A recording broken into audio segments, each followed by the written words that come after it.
this is a race that you are going to be rewarded if you can bet this race right. Past tense is the morning line favorite, but again, that was for the turf. Horse hasn't shown much on the dirt. Could be beatable in this spot for Tom Morley and Jaime Torres. The horse was already up in Laurel. Why are we not in Saratoga? That's a valid question. We're going to find out that answer in race number 4, but that is an intriguing race to kick off that late Fire 5. Race number 5, maiden special weights in here. Do scratch number 7. I'm going to use Sia Wouldn't Wanna Be It. Not only is that a fun name, but this horse is, I believe, the real deal. Florent Gebreu bringing his talents and services in for one lone start. He did so here on June 17th, had to settle for second that day behind a very nice animal. This is a horse who's had chances, gotten better with each and every start, in my opinion. Raced at Keeneland, went long on a one-turn mile at Churchill Downs, and then found a sloppy racetrack here at Horseshoe Indianapolis. Now, you may say, well, the horse already raced at Horseshoe Indy, was heavily bet, didn't win. Didn't even go off favored, and now gets the opportunity for this 3-year-old filly to try the same racetrack for the second time in her career. I think she's going to jump up in a big way. They shipped her home to Churchill Downs. She had 2 very impressive workouts at Churchill Downs since that last race. And when you put a 3-year-old filly who has 3 races under her belt and you bring her back to the workout track twice, she's feeling good. She's kicking down the barn, would be my guess in here. In one of those races, she actually took on Older as well. So they've been fearless with Sia Wouldn't Wanna Be It. It was an $800,000 purchase. It hasn't paid off thus far, and it may not pay off ever. But all I needed to pay off is in race number 5. And today's the day for Sia Wouldn't Wanna Be It. It's hammer time. A single in the early pick 5 and a single in the late Fire 5. We are 22 minutes away from a Thursday here at Horseshoe Indianapolis. Sit back, relax, and enjoy. Good luck.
Good afternoon from Horseshoe Indianapolis. Hello now from the broadcast booth. Great to have you with us today. Track announcer John G. Dooley. All main track card, we're off the turf course. There'll be no $1 horseshoe hat trick all turf pick 3 featured on the card today. 9 on tap and the main track labeled good. At this hour, partly sunny, 80s. Main track labeled good. If you have your programs close by, let's take a look at the changes and corrections on today's racing program. Opening mile starts the 50-cent early pick 5 off, and there are no changes in the 210 opener.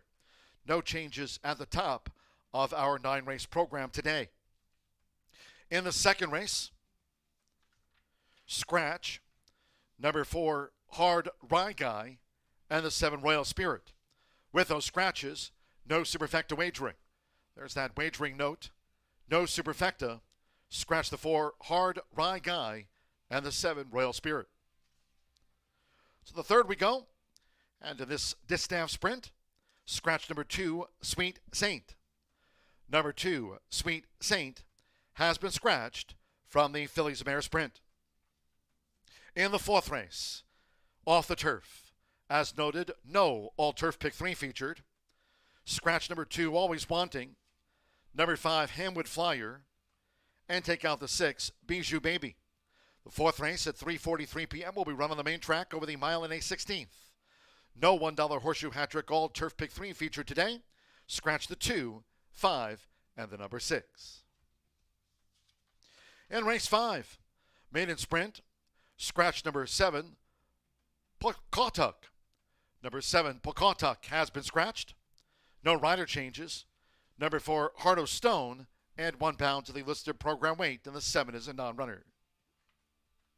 In the 6th race, 1 of 3 off the turf.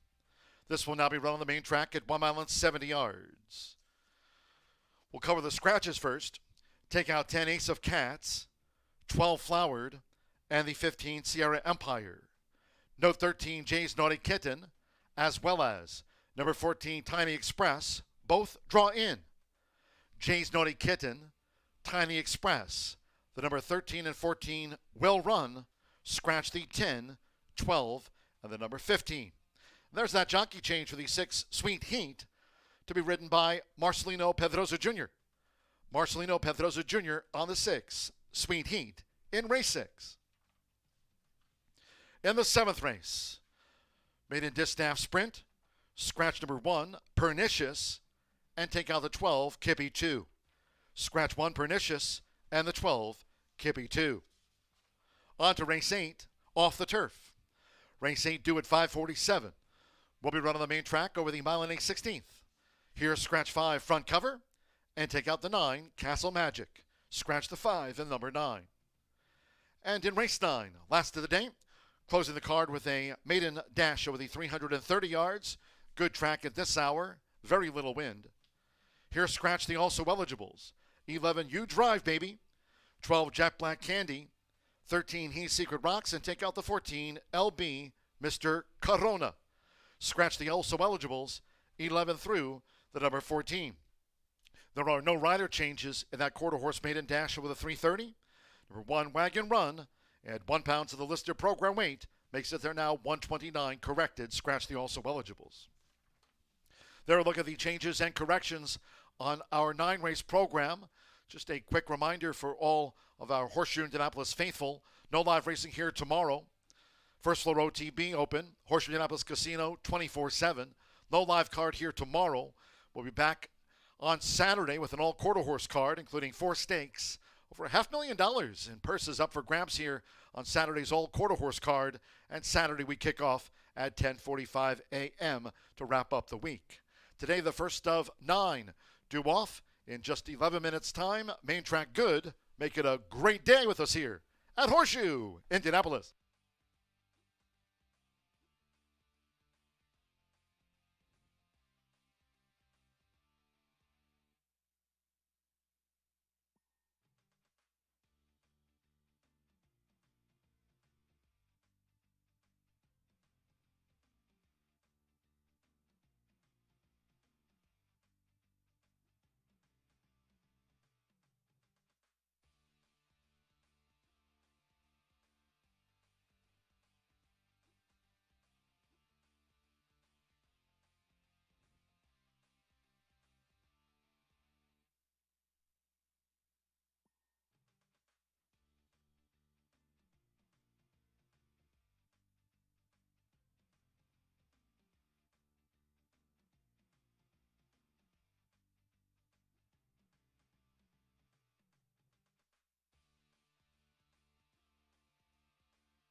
The horses coming onto the track for the first race. Starting the card with the mile. A field of 7. There are no changes here at the top of a 9-race program. No changes here in the mile. Race 1 features exacta, trifecta, superfecta. Here we start our rolling doubles. 50-cent pick 3s and the 50-cent early pick 5 starts here with the mile. All main track card, off the turf. Main track good at this time. Getting closer to a start. Just over a minute.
The horses are approaching the starting gate.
The horses have reached the starting gate.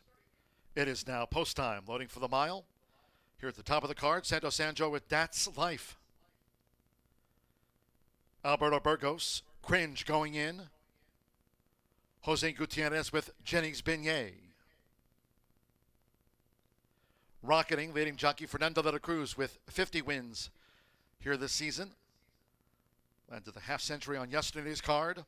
Evan Roman, Star Review. Now Simmer Jimenez with Unbridled Victor in the red. Star Review 2-1 favorite, and one more. Marcelino Pedroza Jr. with Mystery Impact. All 9 races today on the main track. Main track good. The first over the mile, all in. Away and running at Horseshoe Indianapolis. Unbridled Victor broke sharp. Toward the inside, here's Jenny's Beignet to just lead the way as they make their way into the first turn. Also up close is Star Review and Cringe, running in the 3-path, and Unbridled Victor in the red silks on the far outside. As these leaders go to the back of the track, Mystery Impact, That's Life, and dropping back to being a joint last is Rocketing, the leader Jenny's Beignet. With Jose Gutierrez, Jenny's Beignet has locked down the pace and has widened to a 5-length lead as they go up the back of this good track. Unbridled Victor into second by 3/4 of length. Star Review is running in third.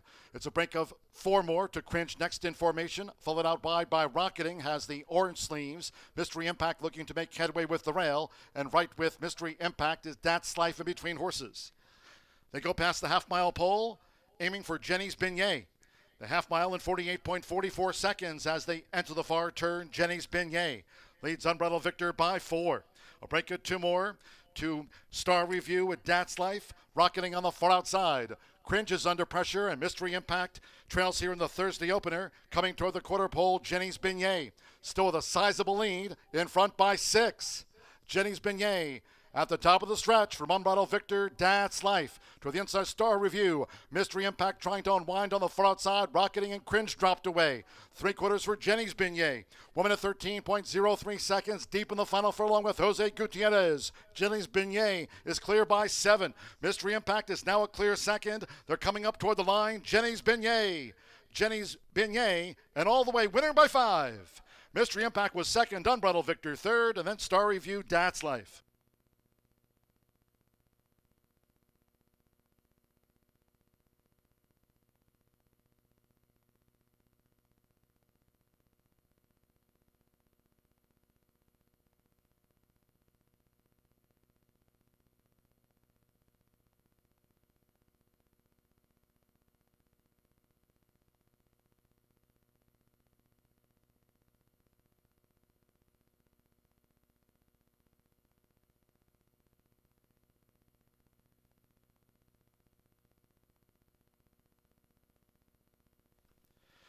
.139.71 after the mile in the first.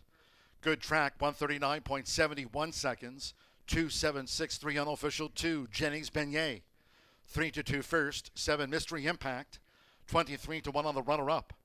6 Unbridled Victor, 49 to 1/3 after the mile, and 3 Star Review at 7 to 2 fourth. Hold all tickets until official. Jose Gutierrez claims the 7-pound apprentice allowance. Brings up another meet and career win here for Gennaro Garcia, Southwest Racing Stables. Jennings Beignet at 3 to 2. The first favorite takes out the mile.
Returning to the Murphy Trailer Sales Winner Circle, the 2, Jennings Beignet, an all-the-way winner with Jose Gutierrez.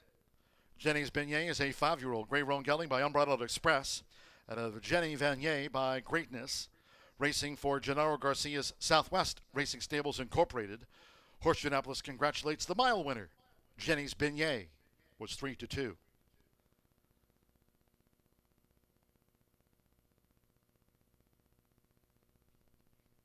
Race 1 official.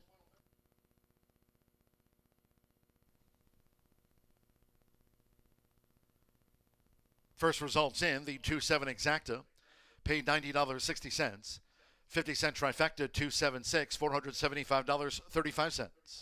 With Star Review fourth after the mile, 10-cent superfecta, 2763, paid $475. In the mile, favorite first, all 7 ran. Good track, 139.71 seconds, 21 minutes away from race 2 on the card. Second race, scratch the 4 Hard Ride Guy and 7 Royal Spirit. Scratch the 4 and the number 7 from the race card. Race 2 with exacta trifecta.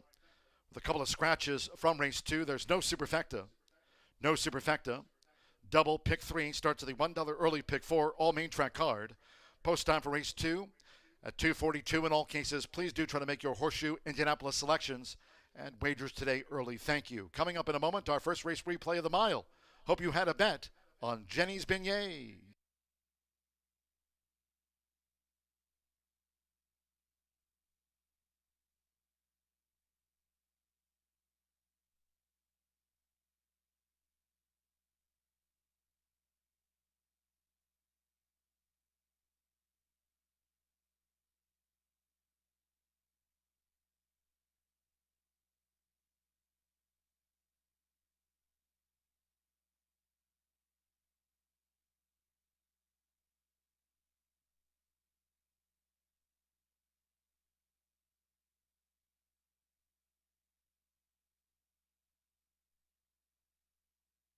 Good. The first over the mile all in.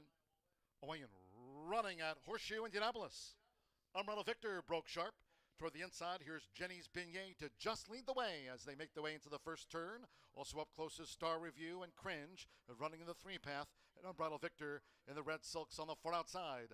As these leaders go to the back of the track, Mystery Impact, That's Life, and dropping back to being a joint last is Rocketing, the leader Jennings Beignet.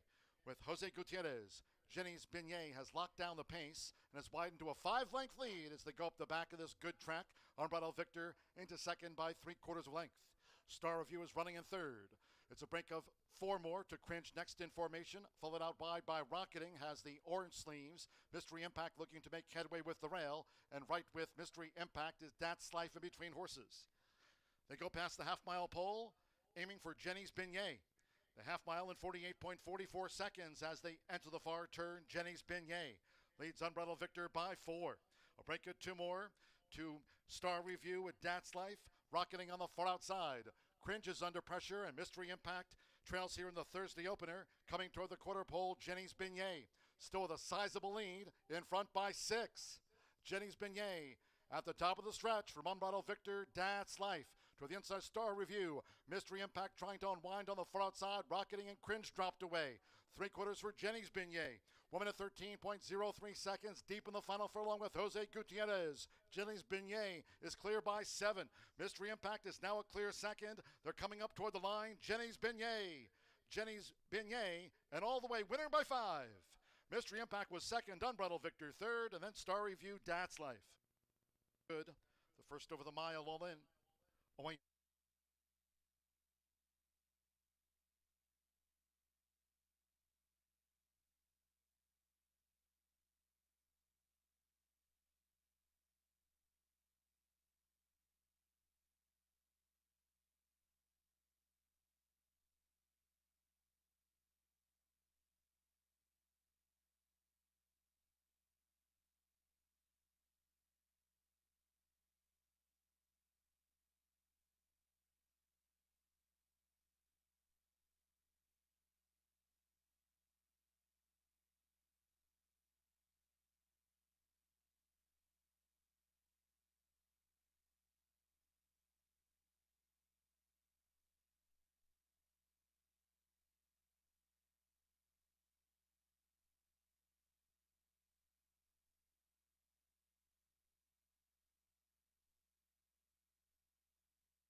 Tequila Herradura. Extraordinary Jack awaits. Daniels starts here. From cave spring water to sugar maple charcoal to smooth Tennessee whiskey.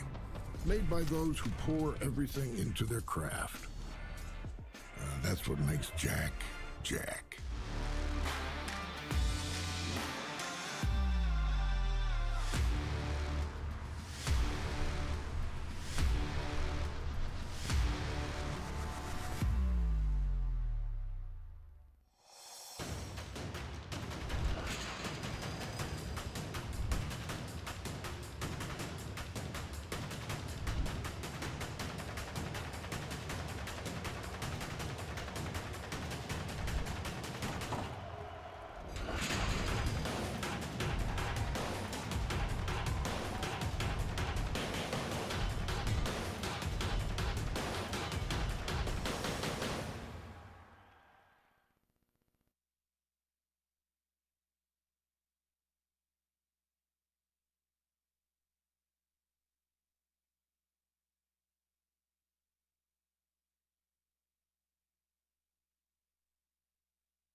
Underway here at Horseshoe Indianapolis, now 9 minutes away from race number 2. Kicks off today's $1 minimum pick 4. Do scratch numbers 4 and 7. 4 and 7 out of this event leaves us with a field of 5 set to go 1 1/16 in here. Another 2-turn route race in only our second race of the day, kicking off that pick 4. And in this race, I scratch into Hydro Frost. On the front end, on the engine is the way this one likes to go in the 2-year-old gray, trying to do exactly what post position number 2 did in race number 1.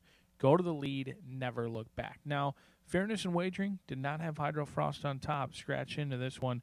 Elliott Racing owns and trains this 6-year-old gray, who's a 5-time winner from 32 starts with 2 wins this year, and has been as consistent as they come in running both on synthetic, turf, dirt. He's got wins on all 3 surfaces. So a horse that you put him in the race, he'll run his race, and sometimes it's good enough and sometimes it's not. But he looks to be the controlling pace in here. He's currently 9-5 favored in this spot. Evan Roman going to be calling the shots as he did here on July 2nd, in which he tried the turf. Didn't show much that day. Did kind of run evenly in one pace throughout.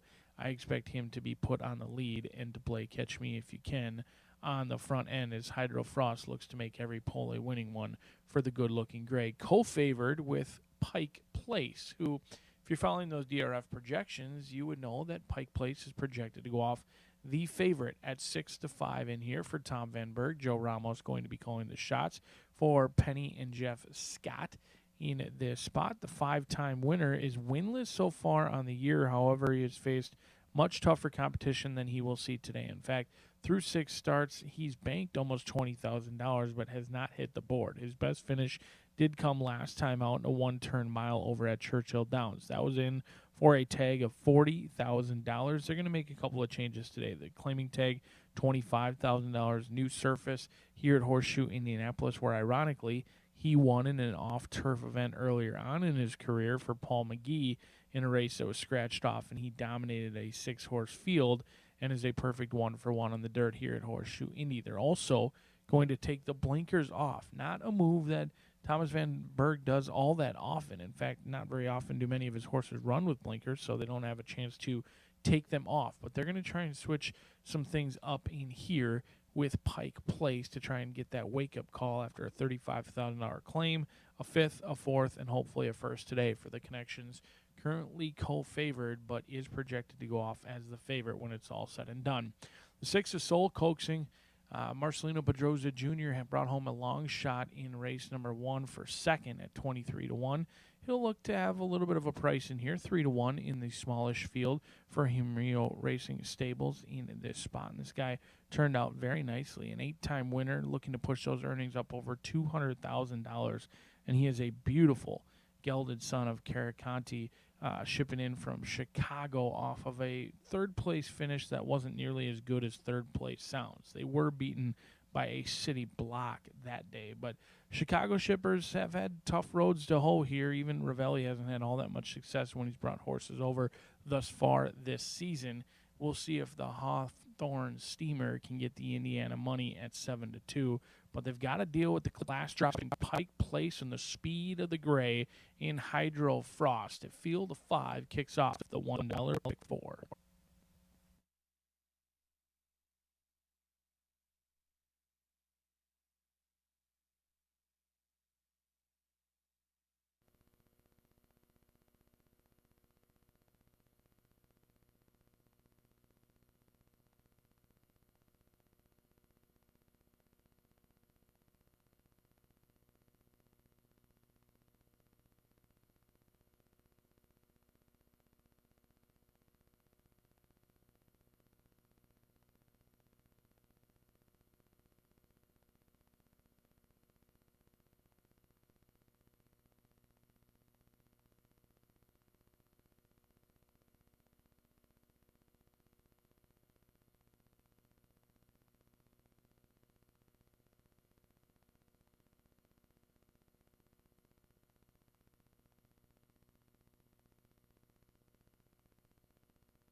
The horses call postword for the 2nd race.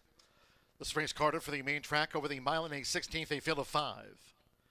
Scratch, number 4, Hard Ride Guy, and 7, Royal Spirit. No superfecta wagering. Scratch the 4 and the number 7. Exacta trifecta, double pick 3, start of the $1 early pick 4 on an all main track card. Main track here remains labeled good. Parading with 3 minutes to post time. 3 minutes now to the off.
Post time in 2 minutes.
We're less than 1 minute away from post time. Start to the $1 early pick 4, track good. Less than 1 minute.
The horses are approaching the starting gate.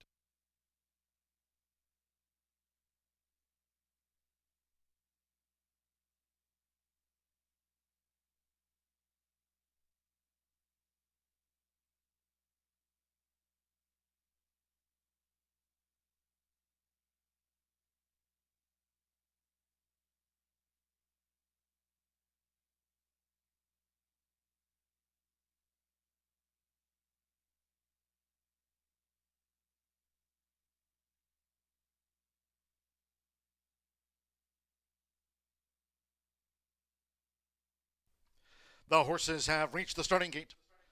It is now post time. Loading in front of starter Ray Kuick. Santo Sanjo with Go Emmy. Evan Roman, Hydro Frost coming up.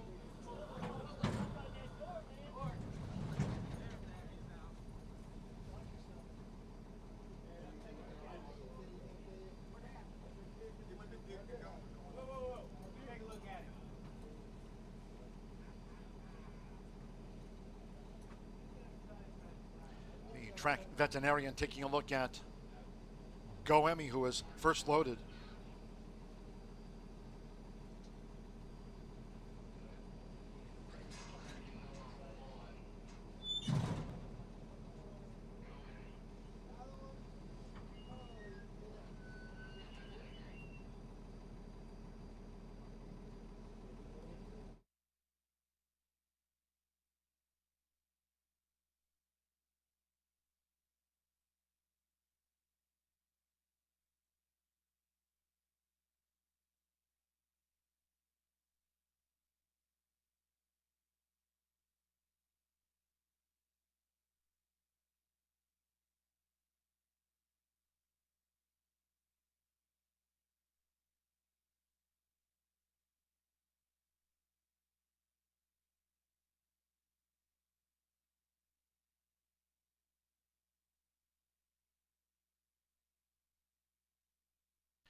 Late scratch. Confirmed now by the stewards on one Go Emmy. All wagers here on one Go Emmy refunds. 2-1 for a consolation double. 2-1 consolation double. Those using one Go Emmy and a multi-race wager starting on the opener. You'll now receive the post-time favorite as your substitute. And those multi-race wagers. Early pick 5. First pick 3 of the day.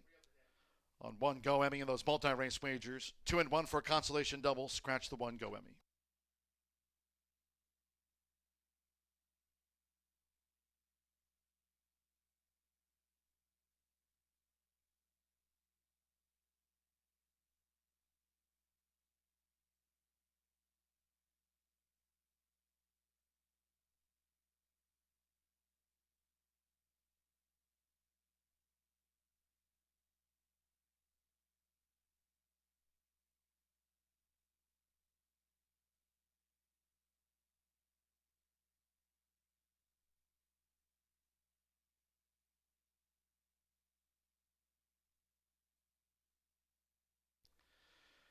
After the late scratch on Go Emmy, the number 1.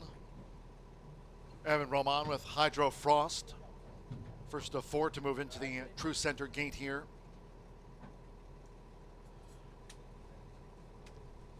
Pike Place. Joe Ramos with 44 wins at the meet. Swift as I Am, Fernando de la Cruz leads on 50. And one more, Marcelino Pedroza Jr. with Soul Coaxing. Late scratch on Going Me. The 1 is a non-runner. The 1's a late scratch. They're in the gate. They're off to an even start among the 4. Hydro Frost from the rail. Swift as I Am toward the inside. Pike Place and Soul Coaxing as they make the way toward the first turn with Evan Roman.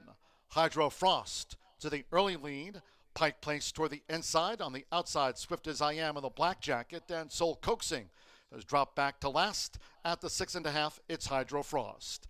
An easy early lead attained here by Hydro Frost as the gray leads the way to the back. In front of Swift as I Am, who's vying for second with Pike Place. Third toward the rail there for Joe Ramos. And into the hands of Marcelino Pivadosa Jr. Soul Coaxing in the gold has dropped back to last.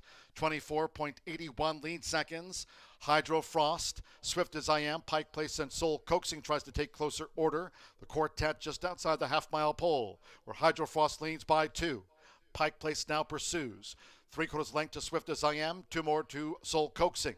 As they enter the far turn, the half mile in 49.25 seconds. Pike Place toward the inside to engage Hydro Frost. Hydro Frost re-breaks away from Pike Place, who made that bid. Inside 3 to go. Swift as I Am has dropped back, and Soul Coaxing trying to pick him up as they come toward the quarter pole. Hydro Frost, Pike Place tries to get back on even terms. Swift as I Am and Soul Coaxing after 3/4 in 1 minute 13.23 seconds with Evan Roman. Hydro Frost, one up in the top of the second from Pike Place, who tries to make this move now for Joe Ramos and does to take the lead. Pike Place just overhauled Hydro Frost. As they come past the 16th, Swift as I Am back in third, Soul Coaxing last of 4 with Joe Ramos. Pike Place has the lead. Hydro Frost was second, Swift as I Am, Soul Coaxing.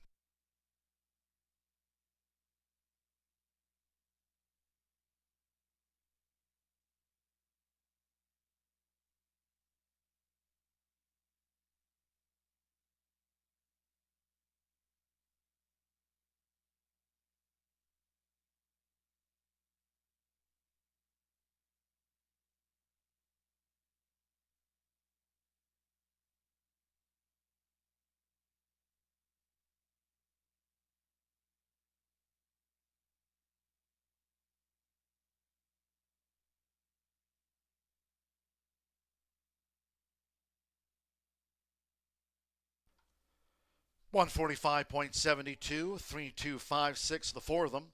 Late scratch on 1, Go Emmy. Refunds due on the 1 and a 2-1 consolation double. 3 Pike Place, even money first. 2 Hydro Frost at 5-2 was second. 5 Swift as I Am at 5-1 was third, and Soul Coaxing trailed throughout. 3-2-5-6. Joe Ramos for Thomas Vanberg, son of Street Boss at even money, takes out race 2.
The result of the second race is official.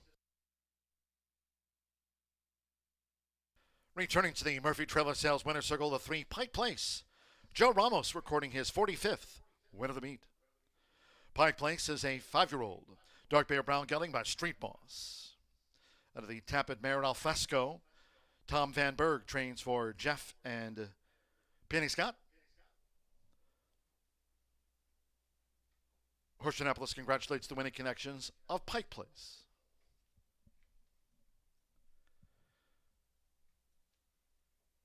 The 3-2 exacta paid $12.40, 50-cent trifecta 325, $7.95. There was no superfecta wagering featured on race 2. A couple of doubles, 2-3 double. Jenny's Beignet to Pike Place, $12 even. The 2-1 consolation double, that due to the late scratch on 1 Go Emmy, 2-1 consolation double returning a $5 bill. The 1, 4, and 7 were the non-runners. Favorite first. 4 ran 145.72 after race 2. Third race next on the docket. Fillies Mare Sprint, scratch 2, Sweet Saint. 2 Sweet Saint has been scratched. Exacta, trifecta, superfecta, double pick 3, post time 3:16.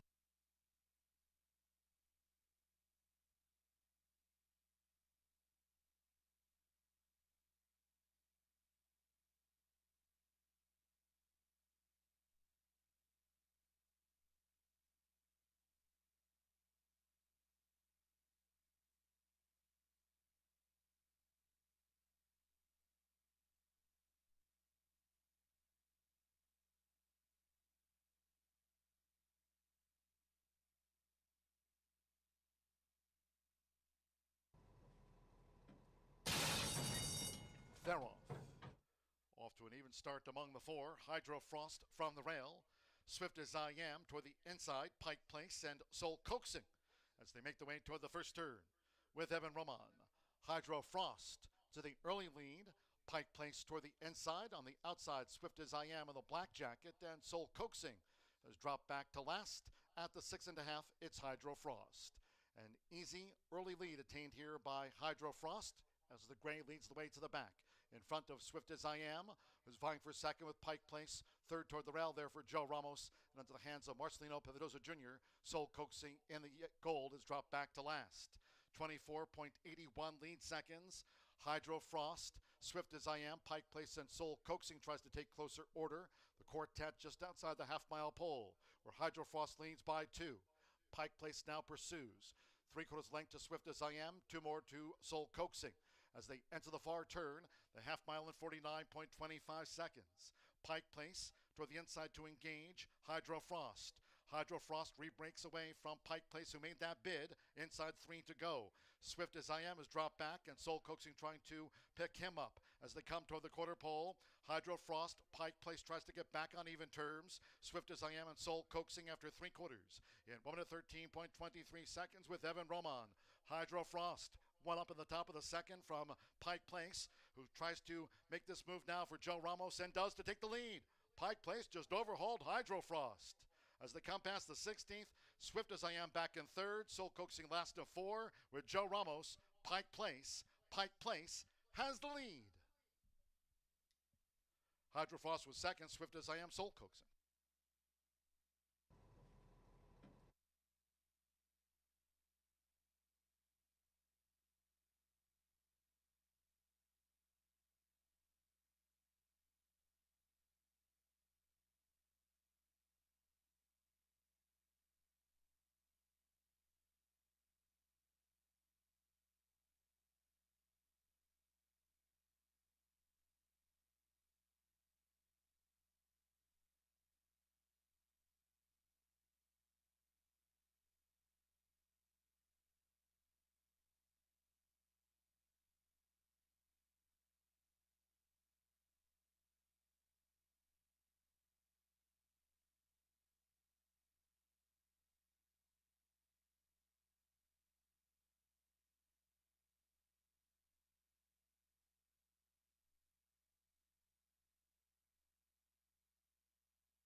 Horseshoe Indianapolis paddock judge Brandy Bell with the call for Riders Up.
The horses stepping onto the track now for the third race. This filly's mare sprint caught it at 6 furlongs, a field of 6. Number 2, Sweet Saint, has been scratched. Scratch the 2, Sweet Saint. Exacta, trifecta, superfecta, double pick 3. 3 minutes to post time. 3 minutes.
All right, everybody, we're going to handicap this one during the chase. Have a little bit of a shoot going on up here. Got too many irons in the fire, but that's always a good thing, right? We're a few minutes out. We're going to hang some in the dark, obviously, as we always do. This is a nice allowance for Indiana breds. And I was talking today on FanDuel with Dubsy. You know, even our races later that came off the turf are really nice fields. This one as well. I mean, look at some of the horses that are running in here.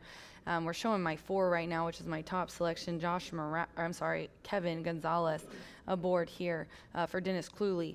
This horse can make it 5 in a row. I don't know. Looks like I'm the only one with the 4 on top, but I just love a horse that has nice early speed and is super consistent. This horse is coming from Mountaineer, won its last race, obviously, by 2. Now, those are all optional claiming for 12.5. We're in here in a $40,000 allowance race.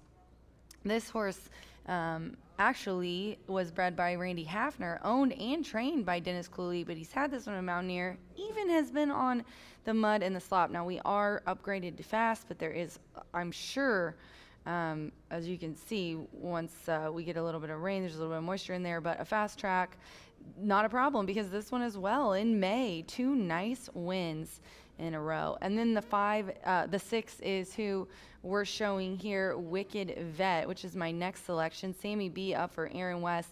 Aaron he's going to hate that I said this because he's really superstitious, but man, is he a high percentage trainer. He's 23% this year. In allowance ranks, he's 20. Sprints, he's 20. And dirt starts in the money are all over 40, closer to 50 for some. I love me some dropping down and early speed angle. This horse ran in the Hoosier Breeder Sophomore Stakes, put up a 73, a 78 in an allowance on May 22nd. 2025 is 3 for 3 in the money. And if you look back last fall, sprinted off the slop as well. So this is just a very versatile, talented filly. We're showing the 7 here, Don't Miss Out, which Brian has in his top 3. Santos Sanger aboard for Gennaro Garcia, a 3-year-old filly who also is dropping in class today. And a couple back last time she was in allowance, she put up an 81 Brisnet speed figure. That was at 5.5. We're going 6 today, but also a very nice looking filly, especially off that speed figure. They're heading to the gate, but I am going to throw in my 5 first. Elkton, Chaz Recchi trains. Josh Morales is out. Now this one has not raced in 59 days. But has early speed, and I went back to some of this one's races last July, 5.5, put up an 83 with Morales aboard. He's really ridden this one predominantly.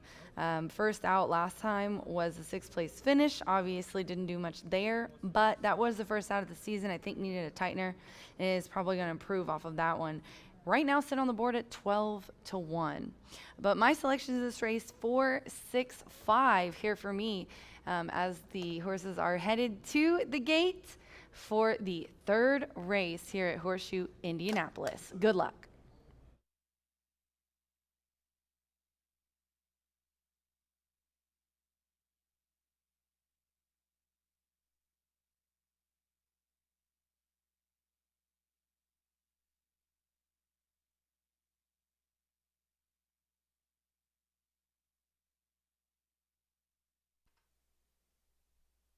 The horses are approaching the starting gate.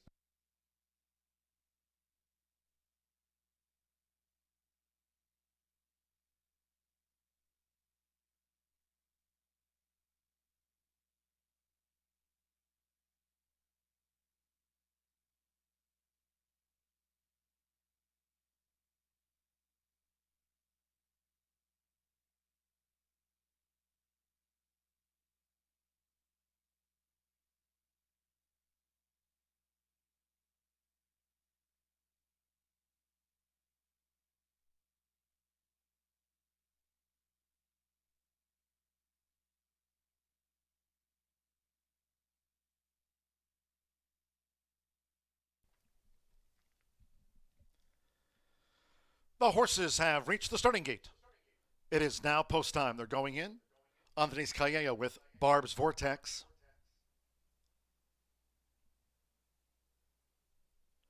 Here's Charge Legacy.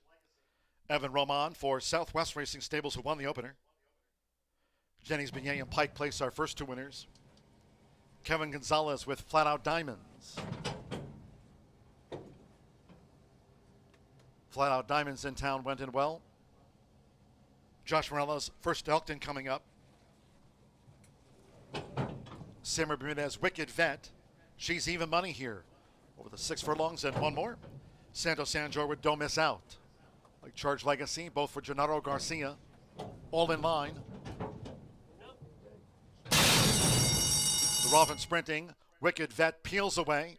Don't Miss Out on the far outside. First Elkton has the white blinkers. They're joined toward the inside by Charged Legacy. Wicked Vet got the jump. Then it's a break of 5 more to Flat Out Diamonds, who's running second to last, and Barb's Vortex trails the sextet as they make this run toward the half-mile pole. It's Wicked Vet. So Wicked Vet for Simmer Muniz. Wicked Vet has the early gas to lead them from Don't Miss Out, Charged Legacy. First Elkton's running in fourth at the 3.5. Kevin Gonzalez and Flat Out Diamonds. She's about 9 lengths off the speed as they round the far turn with 3 to go. Barb's Vortex remains last. Quarter 22.28 seconds. Wicked Vet. Wicked Vet in front, coming toward the quarter pole from Don't Miss Out. First Elkton and toward the inside, Charged Legacy. Flat Out Diamonds and Barb's Vortex is last as these fillies mares turn for home. It's Wicked Vet. Into the stretch. The half mile, 44.79 seconds. Wicked Vet leads down toward the last. It's Wicked Vet with a 3-length buffer zone. Don't Miss Out logged in under pressure. Then comes First Elkton. Flat Out Diamonds between horses. Barb's Vortex over here on the stand side. Charged Legacy dropped right away with Simmer Muniz. Wicked Vet. Wicked Vet leads gate to wire. Wicked Vet won by 4 from Don't Miss Out, who holds Flat Out Diamonds and Barb's Vortex.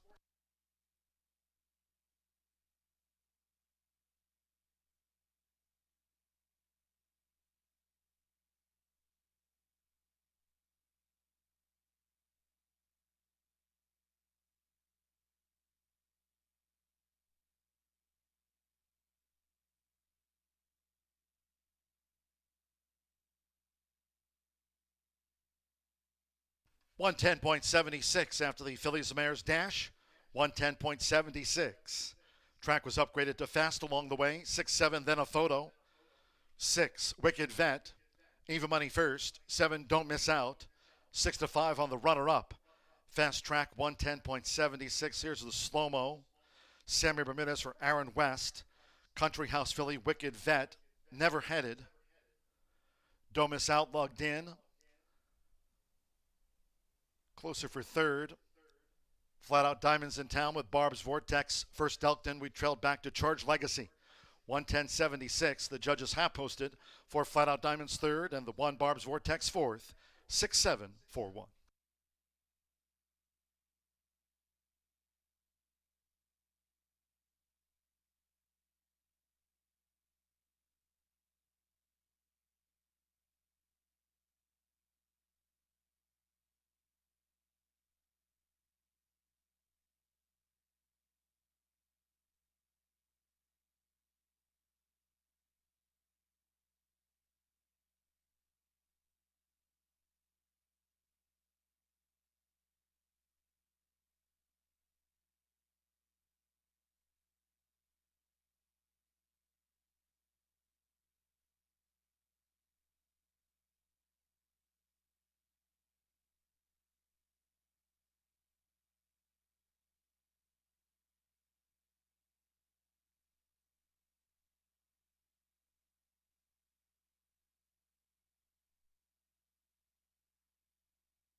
Returning to the Murphy Trailer Sales Winner's Circle, race 3 official. Number 6, Wicked Vet with Simmer Bermudez. Wicked Vet, 3-year-old dark bay or brown filly by Country House. And a Bud's Little Edge by Valid Expectations. Aaron and West trains, the 3-time meet winner for owner Terry L. Stevens. Horseshoe Indianapolis congratulates the winning connections of Wicked Vet. Takes another win at the meet. 3-time career winner. It's official, Wicked Vet. The 50-cent pick 3, $5.80. 6-7 exacta, $7 even. 50-cent trifecta, $4.95. 3-6 double, $7.40. 10-cent superfecta, $2 and change. Barb's Vortex ran fourth in the Fillies Mare Sprint. Once again, the 50-cent pick 3. First pick 3 featured on the day, $5.80. The 2 is a non-runner. Favorite first, Wicked Vet for her 3rd career success. Fast track 110.76. On to the fourth we go. 22 minutes away, 1 of 3 taken off the turf course. Well, main track card, and we've been upgraded from good to fast. Fast track going forward. Fourth race on the main track over the mile and 8/16. Scratch 2, Always Wanting. 5, Hamwood Flyer, and 6, Bijou Baby. Scratch the 2, 5, and the number 6. There'll be no $1 horseshoe hat trick, all turf pick 3, main track fast, exacta trifecta, superfecta, double, and the start of another 50-cent rolling pick 3 on races 4, 5, and 6. Start to the 50-cent late pick 5, race 4 through the 8th. Fast track, post time 3:48.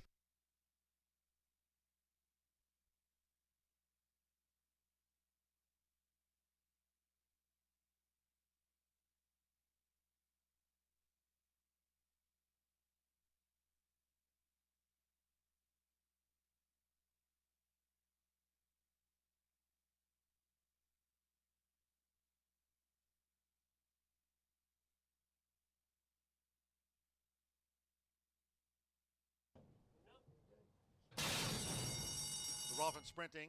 Wicked Vet peels away. Don't Miss Out on the far outside. First Elkton has the white blinkers. They're joined toward the inside by Charged Legacy. Wicked Vet got the jump. Then it's a break of 5 more to Flat Out Diamonds, who's running second to last, and Barb's Vortex trails the sextet as they make this run toward the half-mile pole. That's Wicked Vet. So Wicked Vet for Simmer Bunez. Wicked Vet has the early gas to lead them from Don't Miss Out, Charged Legacy. First Elkton's running in fourth at the 3.5. Kevin Gonzalez and Flat Out Diamonds. She's about 9 lengths off the speed as they round the far turn with 3 to go. Barb's Vortex remains last. Quarter 22.28 seconds. Wicked Vet. Wicked Vet in front, coming toward the quarter pole from Don't Miss Out. First Elkton and toward the inside, Charged Legacy. Flat Out Diamonds and Barb's Vortex is last as these fillies mares turn for home. It's Wicked Vet. Into the stretch, the half mile, 44.79 seconds. Wicked Vet leads down toward the last. It's Wicked Vet with a 3-length buffer zone. Don't Miss Out logged in under pressure. Then comes First Elkton. Flat Out Diamonds between horses. Barb's Vortex over here on the stand side. Charged Legacy dropped right away with Simmer Bunez. Wicked Vet. Wicked Vet leads gate to wire. Wicked Vet won by 4 from Don't Miss Out, who holds Flat Out Diamonds and Barb's Vortex.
Marcelino, what are you doing for the week break? I'm going with the family to Punta Cana, Dominican Republic. How many kids are you taking? 2 kids. I'm gonna see my daughters in Arkansas, so it's gonna be a couple days. So plus it's gonna be my birthday, so that'll be. Thank you. 22. 22, you're a liar. What are you doing during the break? Working. You're just gonna be You here. train horses. You have to work. Tell them how many vacations you get when you own horses. 0. Listen to this, guys. The saddest story yet. Herschel, what are you doing for the break? Working all 4 days of it. Rachel, what are you doing for the break? I am going to take just my daughter girls trip to Myrtle Beach. I'm going to be doing during the break Tiana Richardville. I think I'll probably still be here training horses every day, and we have a boat day planned for the 26th on Ray Paquette's boat. I know, I'm going to that too when I get back from Myrtle Beach. Yeah. When do you get a whole week off owning horses? Never.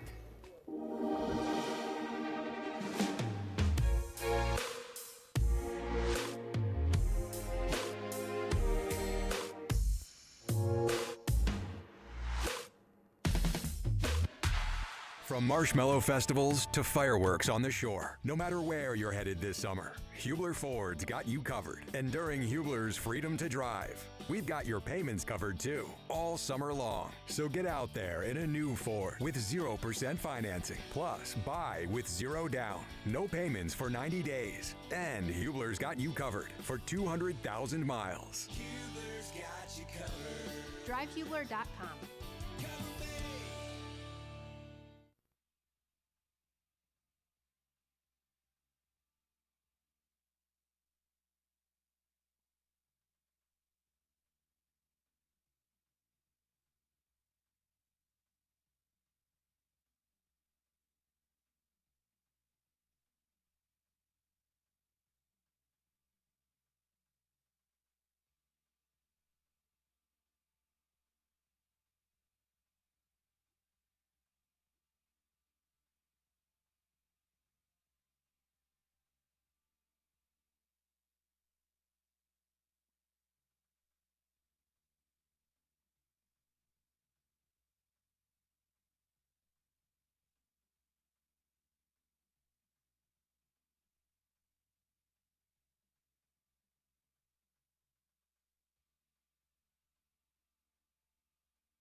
Wicked Vet, a dominating, scintillating performance in race number 3 and returns 420 on top. Congratulations to those who followed Wicked Vet right to the winner's circle and cashing those tickets.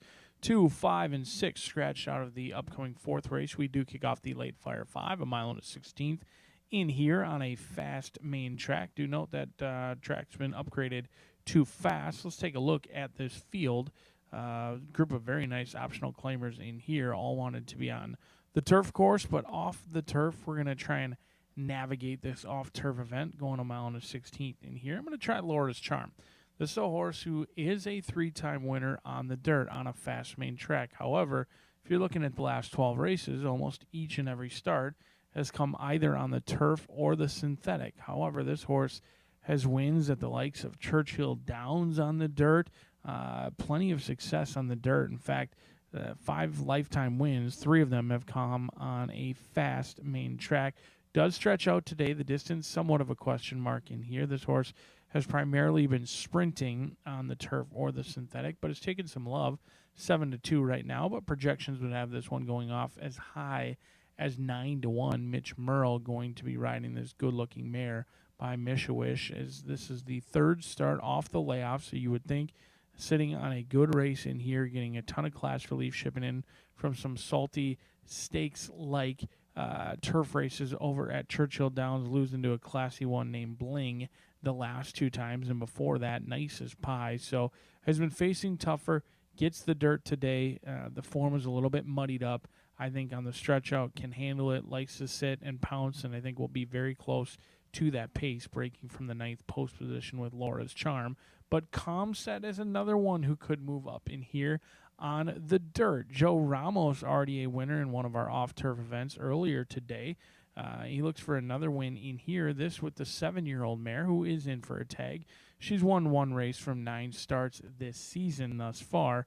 And she goes turf to dirt, and another one who stretches out. Primarily has been sprinting around 1 turn here most notably, but has had some success going this distance in the past. In fact, 3 tries, a 2nd and a 3rd. Could be the early pace setter in here, and I love a long shot in a short field.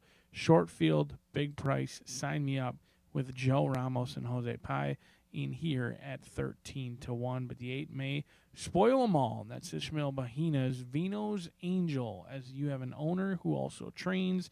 $45,000 sale back in 2022. They picked this one up for a bargain price, $16,000, and they got their return on investment right away after that $16,000 claim over at Turfway. They immediately returned to the winner's circle for back-to-back wins.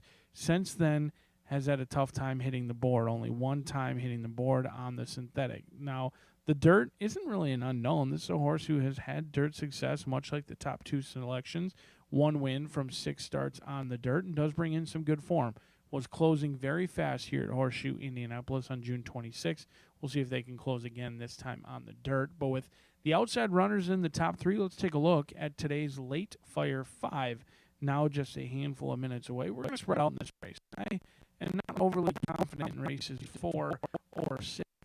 These races look, the races 4 and 6 offer some of the best betting opportunities of the day. I do have a single in race number 5. Not going to be a win wager for me, but going to single on both my pick 5 as well as my pick 4 for Brian Lynch. $800,000 purchase back in 2023. Obviously, after 3 starts, things have not gone the way they expected. $22,000 in earnings. However, I do like that Flo brings his talents and services to Horseshoe Indianapolis for 1 lone mount for Flying Dutchman breeding, and I think See Ya Wouldn't Want to Be Ya is going to live up to just that name today. Going to break alertly, break sharp, and wave goodbye to that field at the 8th pole, and hopefully we'll have a single home to score in here on the final late fire 5 for the thoroughbreds before we have a little bit of a racing break here at Horseshoe Indianapolis. But we've got 5 more thoroughbred races, a quarter horse race, and then an all quarter horse stakes day with 4 stakes, over $500,000 in purses on Saturday. Still a ton of racing action coming at you next.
The horses coming onto the track now for the fourth race.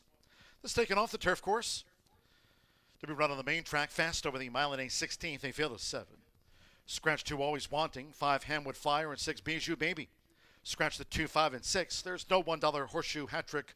All turf pick 3 featured on the card. All main track card, fast, exacta, trifecta, superfecta, double pick 3. Start here the 50-cent late pick 5. Fast track with 3 minutes to post time.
The B&H Electric starting gate moving into position here at the mile and a 16th starting point.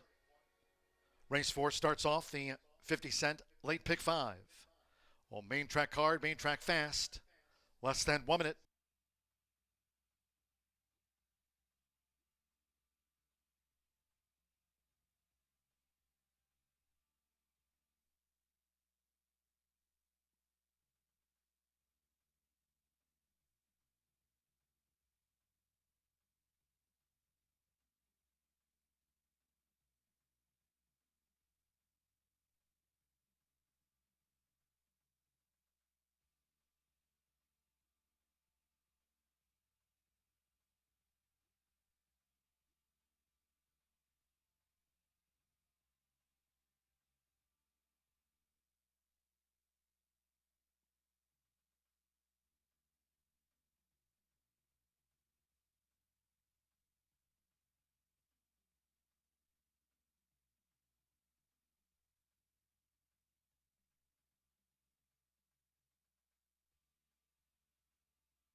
The horses are approaching the starting gate, going down to the mile and a 16th main track start.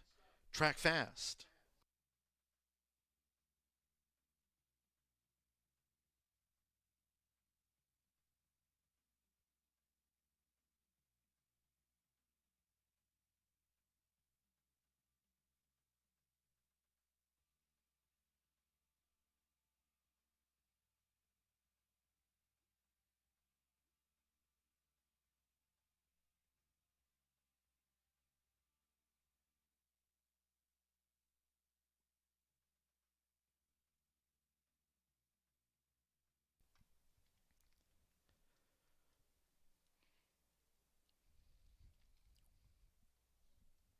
The horses have reached the starting gate. It is now post time. They're going in. Fleuron Giroux with Grace on Grace. Alex Achard, Kiss Blue coming up. Joins Grace on Grace. Santos Sanjo with Vino's Angel. Marcelino Pedrosa Jr. with Condone. Mitchell Morrill, Laura's Charm. Past tense. Jaime Torres for Tom Morley with one in town. One more. Calm set. Joe Ramos won our second of the day. It's one of three taken off the turf course here at Horseshoe Indianapolis. Fast main track. For the mile and a 16th. They're in the gate. And they're off. Grace on Grace. Laura's Charm and Calm Set both with early runs as they make the way toward the first turn. Past tense with the white cap. Kiss Blue, Condone, and Vino's Angel as they make their way into the first turn. It's Calm Set, Grace on Grace, and in between horses, Laura's Charm is right there keen. Laura's Charm and Calm Set now kick on with it from Grace on Grace, who's third at the 6.5. On the outside is Kiss Blue in the red silks as these fillies mares go to the back of this now fast track, and Past Tense traveling well running in fifth. Then it's a break of four more to Condone and a length away to Vino's Angel, who's dropped back to seventh position. The quarter 24.33 seconds, the leader Calm Set. For Joe Ramos, Calm Set has taken a short lead from Laura's Charm, who's right there for Mitchell Morrill. These two head to head for this run toward the half-mile pole. Tracked by Kiss Blue, Grace on Grace in the black cap. Past Tense is now picking up in the present. And here's Past Tense who's on the move. Grace on Grace running in fourth. Then comes Condone, who's 7 lengths off these leaders. And Vino's Angel will have to pass them all. Half-mile 47.96. It's Laura's Charm. Past Tense, steady headway for Jaime Torres. To the inside is Calm Set, who Vibit has dropped back. Kiss Blue coming with a bid. Now on the edge of the quarter pole. Condone on the far outside. Grace on Grace. Calm Set has dropped back sharply. Vino's Angel, she's on the far outside as they turn for home after three quarters in 1 minute 12.55 seconds. Into the stretch. It's Laura's Charm on the outside. Kiss Blue. Past Tense made a bid but now flattens out. Condone on the far outside. Then Grace on Grace. They're deep in the final furlong with Mitchell Morrill. It's Laura's Charm, Kiss Blue, and Alex Achard on the outside, being kept at bay by Laura's Charm. Laura's Charm gets the result by a half length to Kiss Blue. 6 lengths away to Condone, then Grace on Grace and Past Tense.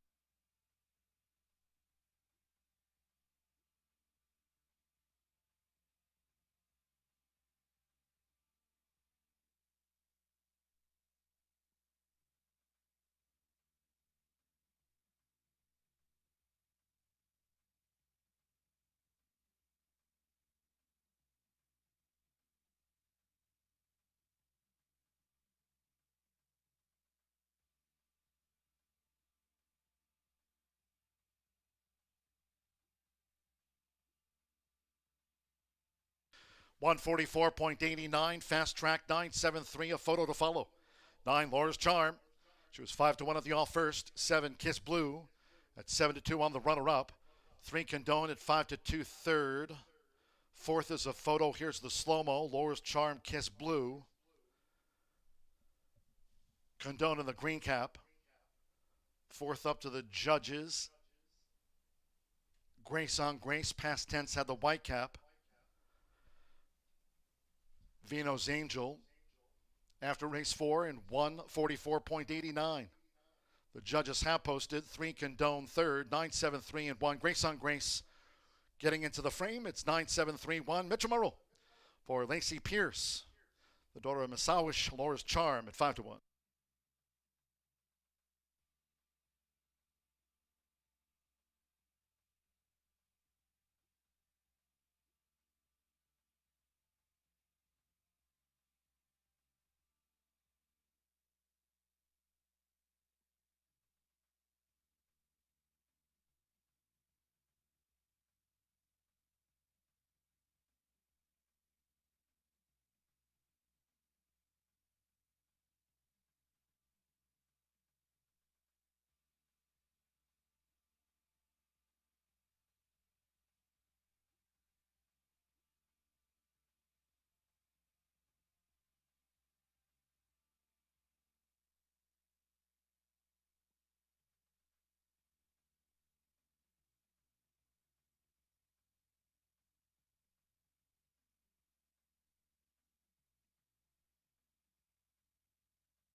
Returning to the Murphy Trailer Sales Winner's Circle, number 9, Laura's Charm, onto the hands of Mitchell Merrill.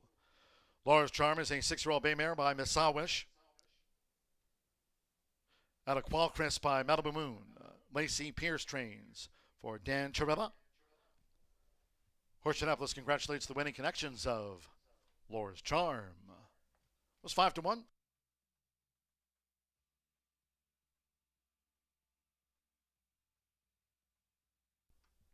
Result official.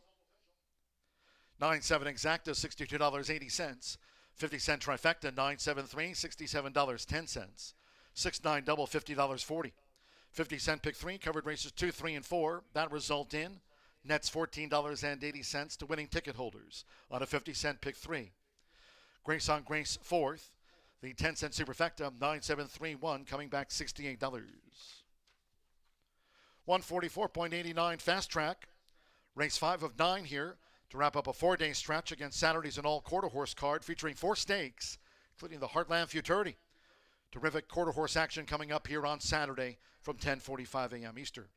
Race 5 made in sprint, scratched the 7, Pocatuck. Pocatuck, the 7, has been scratched. No rider changes. For Heart of Stone is a pound over the program weight. Exacta trifecta superfecta. Double pick 3 starts at the $1 late pick 4, presented here daily by Itoba. Fast main track and post time for the 5th race maiden, 4:20.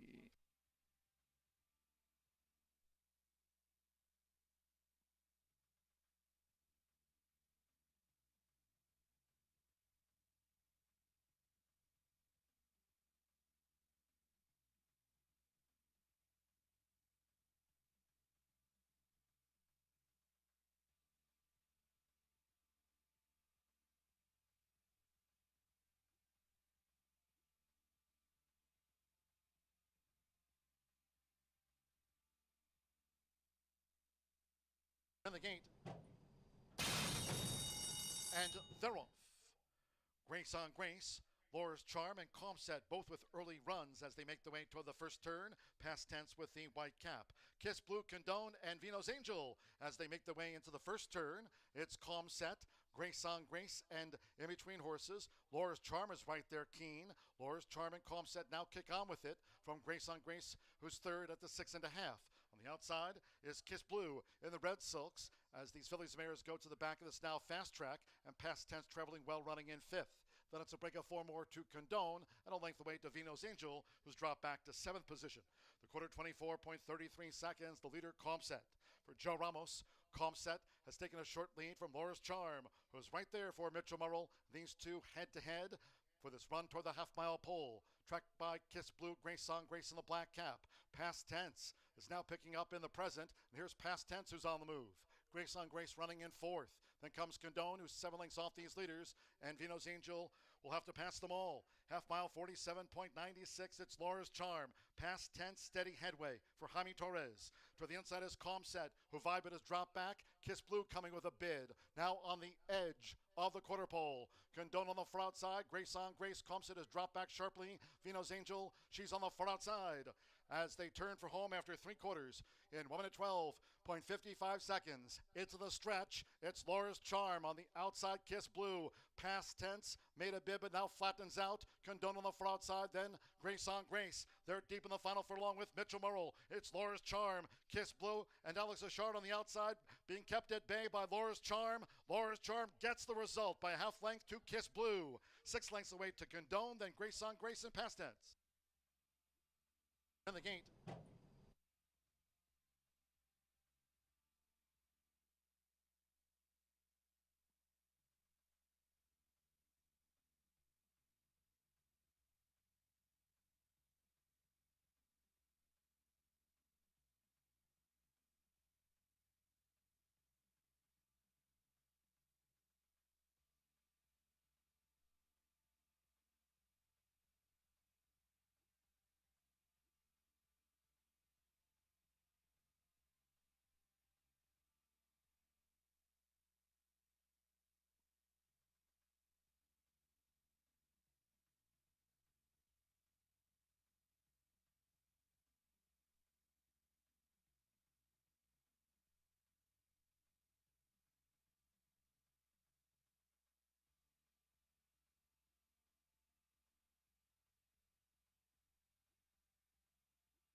We're 12 minutes to the 5th race here at Horseshoe Indianapolis. We have a filly and mare, 3-year-old and up, main special weight 6 furlongs on the fast main track. And we got a scratch of the 7, Poicat Tuck. And there's a 6-horse field here. 5 is the 1-5 favorite right now, and that is my top selection.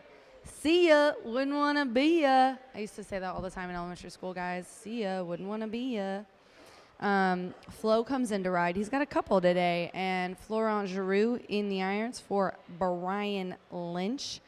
This is a 3-year-old filly by Into Mischief. She was an $800,000 yearling purchase at Saratoga.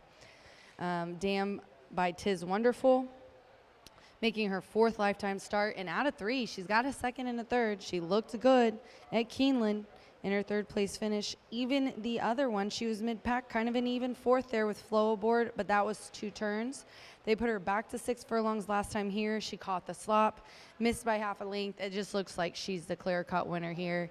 She is the highest last race speed rating of 75, a very nice one. That 4th place finish, she put up a 78. So she's got the talent. She got into some trouble at Churchill. She got checked at the 7/8 pole. She was too wide, pushed out there, kind of got up for show to 4th. But yeah, definitely got into some trouble there. But I think she's talented. I think she's going to go on to do big things. She ran 2nd. She's got early running spots style. What's not to like about the 5?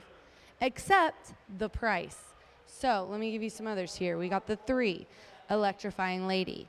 Electrifying Lady is 6-1. I'll take that if we get it closer to post. It is 10 minutes out, and then we hang a few in the dark. So, but Keith Asmussen is aboard here for Steve. And Electrifying Lady is making her 6th lifetime start. She has really likes 3rd. I'll tell you guys that. I'll tell you that for free. Eric rode her the first couple times. This was a 3-year-old filly, $200,000 purchase. Practical Joke, Into Mischief Grandsire, Mr. Greeley Dam, another one with wonderful breeding. And she's caught the slop a couple times, which she didn't mind at all. She does. They've only had her at sprinting, but it seems to not matter if she's running in a $100,000 race, $71,000 race, or the maidens here. She gets into a spot and she kind of stays there. She's just that kind of horse. She tucks in, she stays with the pack. No bid, no late bid, no bid. You kind of see that. So if we can get her switched up here, I'm sure Hector's had her for a while. He's an amazing assistant trainer for Steve. He does a great job. Superstar Andy B. and Cone is in the paddock, ladies and gentlemen. So this is going to be a good one, I think, for them. Now, Milady Sansa, the Game of Thrones hunch play, ladies and gentlemen. If you didn't watch Game of Thrones, you're not going to get Milady Sansa Stark, Queen of the North. But this 6 is 18-1. Now, I'm going to tell you a few reasons why I like her. She's a 3-year-old filly. She gets Joe Ramos. Ramos has been on a tear lately. He's looking for a double in this race. Richard Estebanco is here. Now, look, he's only brought 6. Though out of those, he's had a 1st, a 2nd, and a 3rd. In the past, I have always watched when he shipped. Be sure to mark down when Estebanco comes. Now, I'm putting this one in 3rd, and I love the high odds because this horse usually runs a pretty even race. And on and off track is good. On Polly has had a few nice 3rds. Best, though, was here April 16th, 5.5, got 2nd by 3 lengths. That was one of his best races, her best races. She's back here in Indiana, and if she can run back to that, she's had a 3rd and an even 4th here already. So, yeah, I'm going with Milady Sansa. I just think that she's going to complete at least the super. I mean, put her in your exotics at 18-1. You can't go wrong with that. You've got a pretty good shot there of sweetening it up with this really heavy 5 right now. What are we at? 1-2 on See Ya, Wouldn't Want to Be Ya. That's my top selection. 7 minutes to post. This does start the late Itoba pick 4, and we'll throw my ticket up. I went 3-5 in here. In the next leg, I spread 4-6, and I put 2 AEs, 13 and 14 in there because it came off the turf. In the 7th race, I went 3 and 9. The 3 air up there, first time starter by Tim Eggleston. The dam has 3 winners from 3 starters. And then the 9, I like Rockin' Rockio, 3-year-old filly. Sippy trains, Marcelino up. Sippy's 27% when it's the second career race. And she got 4th only by a little over 3 lengths. And then my anchor race, the 8th, I went 4, which is a huge long shot, Lila B. I just have a feeling Lillian Gonzalez, Romero's been doing really well off of a 3rd place finish that came off. And to be quite honest with you, I didn't know if we would be fast or not, so a little bit of form there. But to cover my base after the 4, I also have the 6, Krickenberger, who had the highest speed figure at today's distance and gets Joe Ramos. Like I said, he's hot. I think he's going to have a good day, and it's coming off a little bit of a freshening. That's my ticket. It's a $32 ticket sponsored by Indiana Thoroughbred Owners and Breeders Association. If you have ever wanted to be an owner or part owner in a thoroughbred racehorse, come ask me. Come see me. Go ask the program stand. It's super easy to be a part of our program, and you get so many perks, and our purses are amazing for Indiana breds, and we have so many Indiana bred races. So please feel free to stop one of us and ask how you can get more information. There are also table tents on each table with QR codes for ITOBA, so you can find information on their website. 5 minutes to post. Good luck.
The horses stepping onto the track now for the 5th race. Parading for this maiden filly sprint over the 6 furlongs. Scratch the 7. Pocatuck. Scratch the 7. No rider changes. For Harder Stone is 1 pound over the listed program weight. Fast Track. Well, main track card. Exacta, Trifecta, Superfecta, Double Pick 3. Maiden filly sprint. Kickstarts the $1 late pick 4 presented daily by ITOBA. Fast Track. Now 2 minutes to post time. Just 2 minutes to the off.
Less than 1 minute to post time.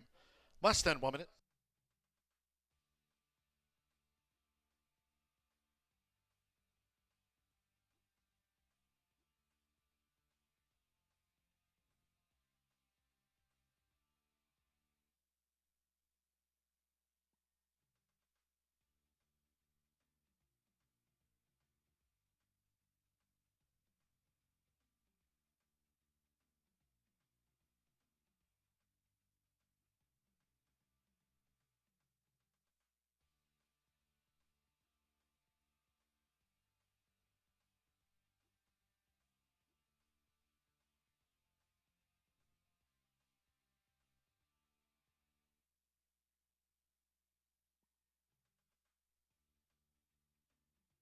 The horses are approaching the starting gate.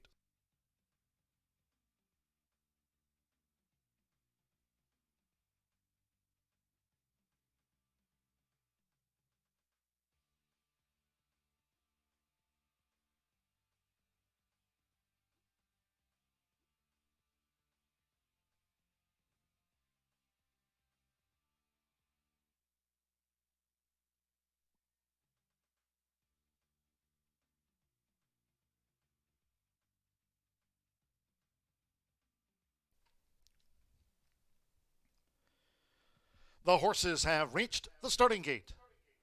It is now post time. Loading for this maiden fillies dash. Joe Rocco Jr., Lady Dixie debuted under the Twin Spires. Lady Dixie first in. Jaime Torres, Malibu Muse debuts. Joins Lady Dixie. Now Keith Asmussen with Electrifying Lady. Joseph Romero, Heart of Stone coming up. Like Malibu Muse, one of the newcomers. At 6 furlongs fast track now for Laurent Giroux. Sia Wouldn't Wanna Be loads the 1-5 favorite Sia Wouldn't Wanna Be. One more. 9-time starter Milady Sansa. Joe Ramos on the Thursday scoreboard. They're in the gate. And they're off.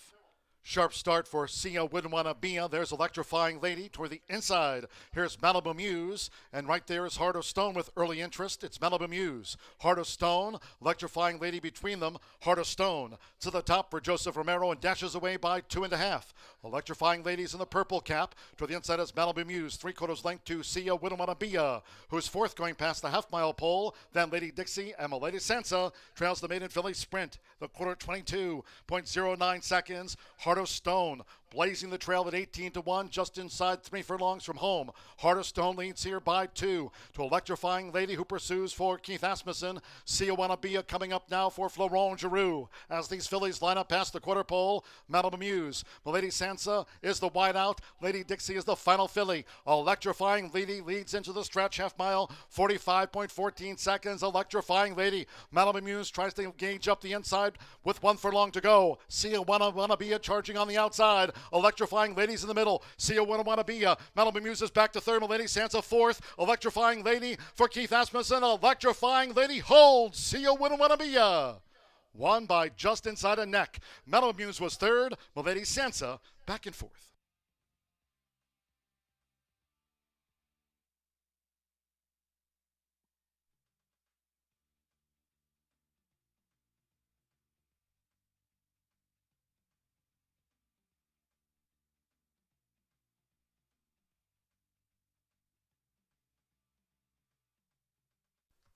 .110.59 after the maiden filly sprint. 110.59.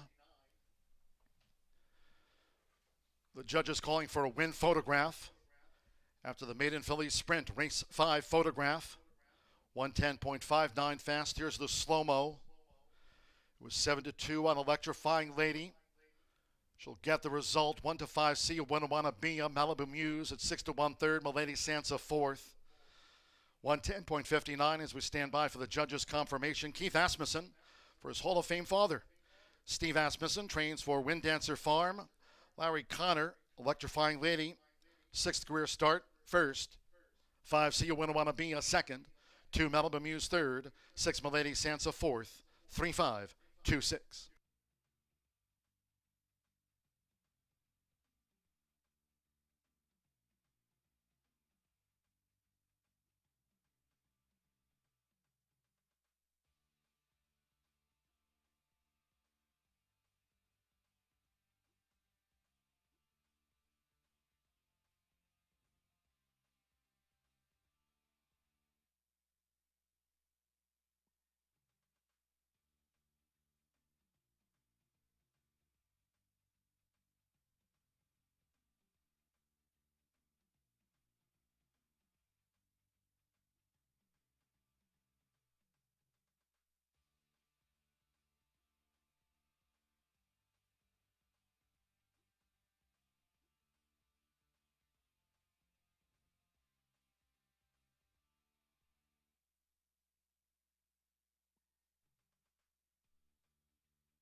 Race 5 official.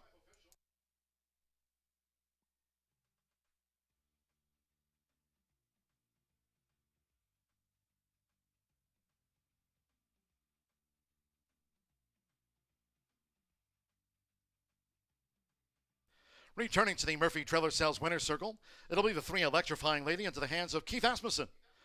Electrifying Lady is a 3-year-old bay filly by Practical Joke. Out of La Milanesa by Mr. Greeley. Steve Asmussen trains for Larry Connors. Wind Dancer Farm, this was her 6th career start. Horseshoe Indianapolis congratulates the winning connections of Electrifying Lady. Takes out the maiden filly sprint.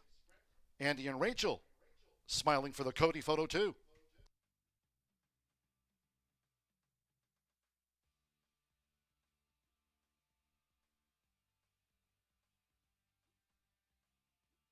$3.5 exacta paid $16.40.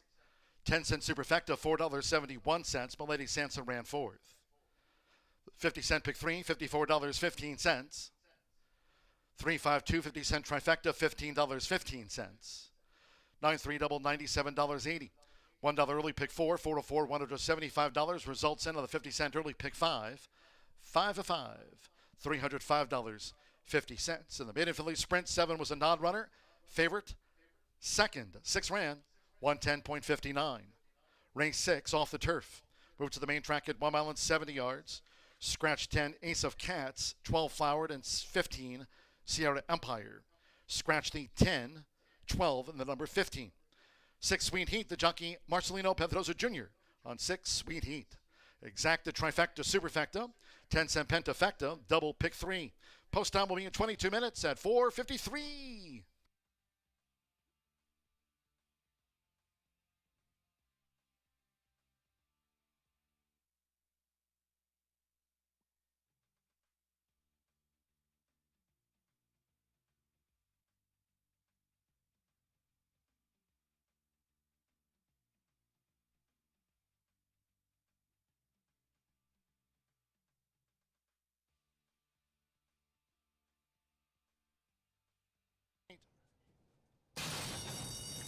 And they're off.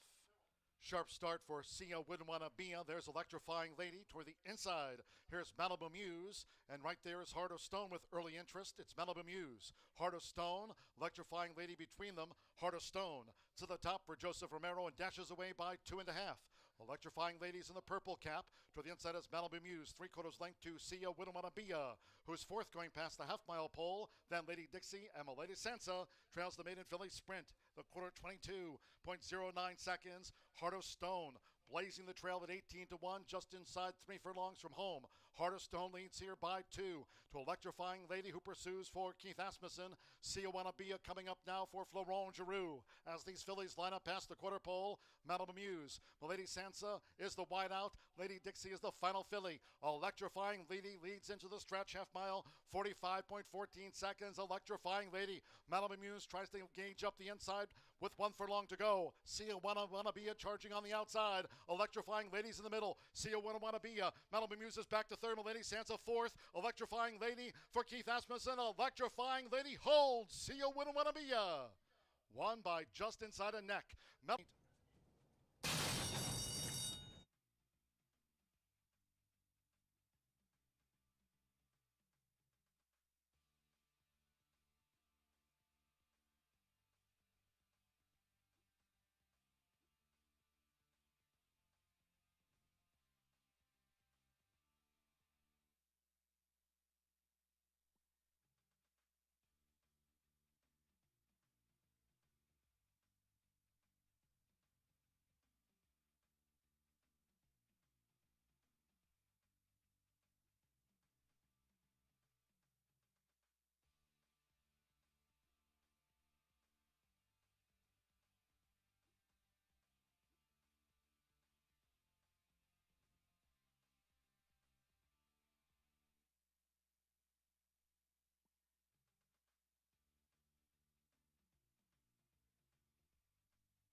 Hello, everybody. It is Nathan Klein trying something a little different this time. We will still get our projected history segment for race number 7, but for now, I'm going to be trying a dabble at handicapping as part of my internship. So for race number 6, I picked 3 horses for this. The first horse I picked was the number 1, Gonna Getcha Getcha. This horse might be a bit of a long shot, but they do have previous success with off-turf performances. In fact, their last win was over 9 lengths off the turf. As one thing to know. And also, the dream team of Hannah Leahy and Tiana Richardville is something that should not be ignored. All of Hannah's victories this year at Horseshoe Indianapolis have been with Tiana, so I'm a little sentimental, but they always seem to do a good job.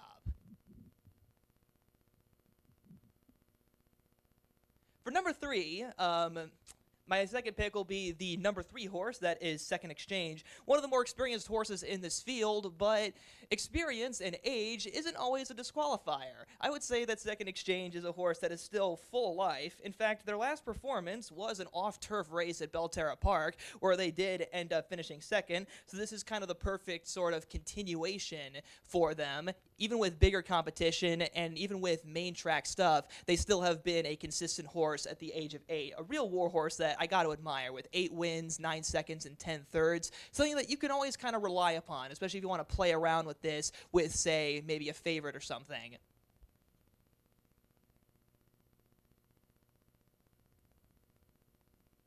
See. And lastly, number 8 will be my third and final pick, and that's Here Kitty Kitty. Now, they did have a little bit of a goose egg in their last start where they finished 7th, but just a start before that, second in an off-turf race, and I think that's more of reflective of what kind of performance they could offer today in Here Kitty Kitty. Those are all 3 of my picks for this race. I'll admit I was definitely a bit nervous. Now time for the experienced and much more familiar handicapper, Brian Aragoni. Brian, coming at you in just a moment.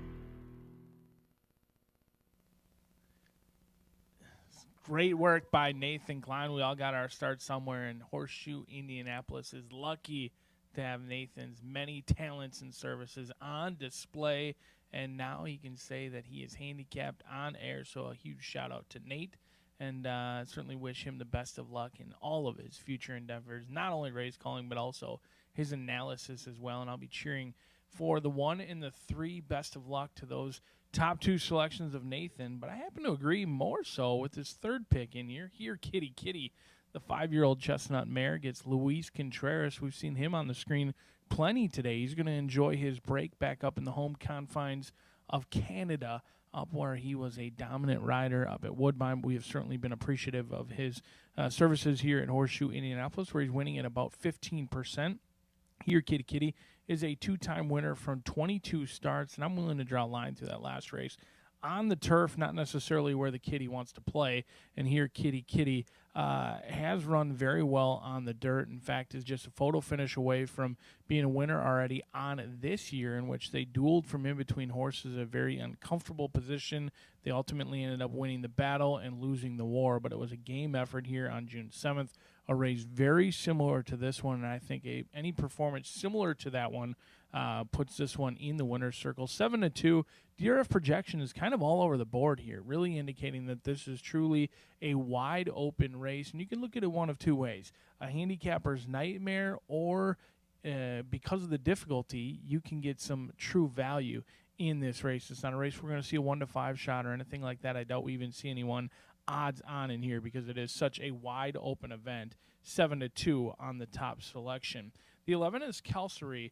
Evan Roman's been riding great here at Horseshoe Indianapolis, and he'll team up with Gennaro Garcia. Not a jockey-trainer combination you see all that frequently, but he's willing to keep the mount despite finishing dead last against easier competition. Now, there's a couple things to point out in here. This is going to be a long shot, 20-1 on the board. Gennaro Garcia, one of our leading trainers each and every year here at Horseshoe Indianapolis, is winning at 16%.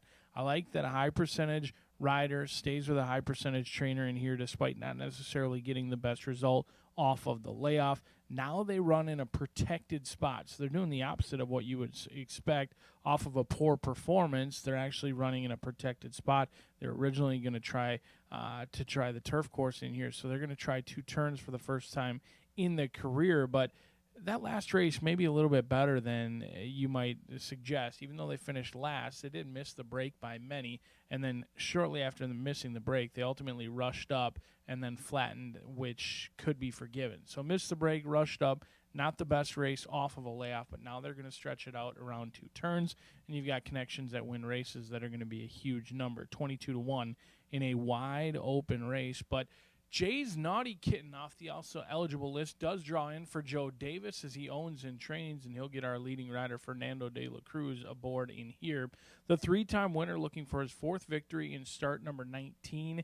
He's done a little bit of everything. He's tried the turf last time out. Now he'll go back to the main track where he exits that June 12th race in which he broke sharp, fought on willingly, but had to give way late in the game.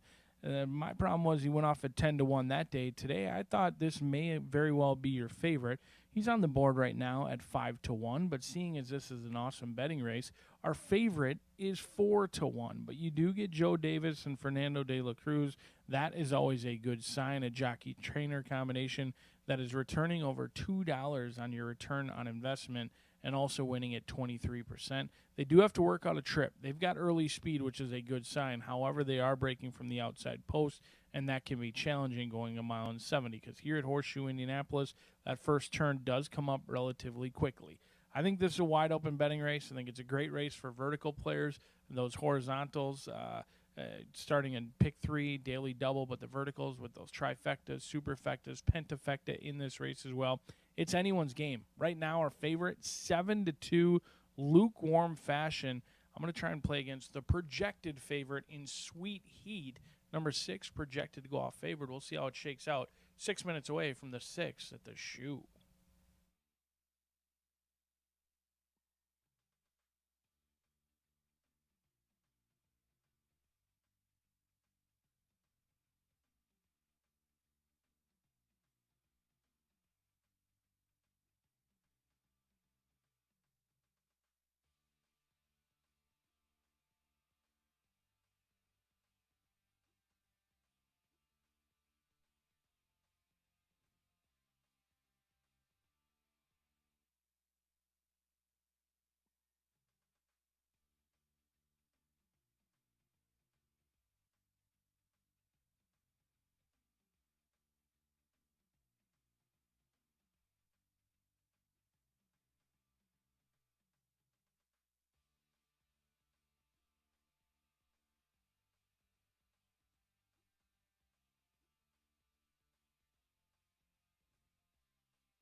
The horses have stepped onto the track now for the 6th race.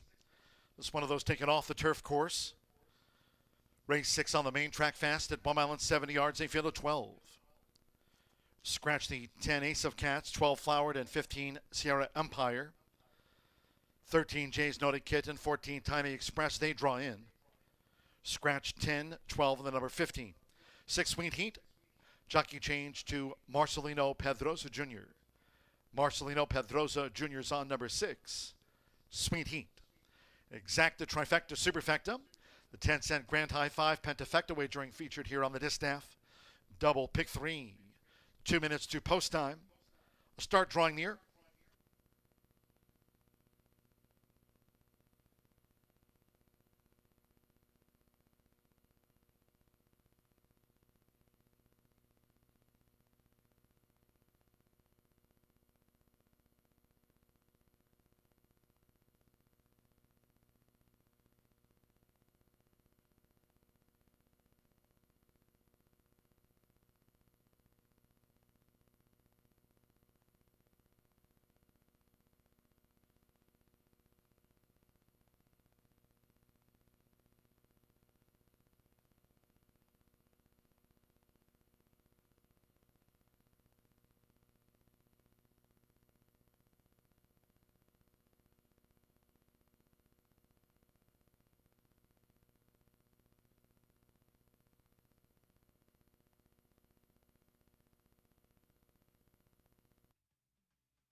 Less than 1 minute to post time.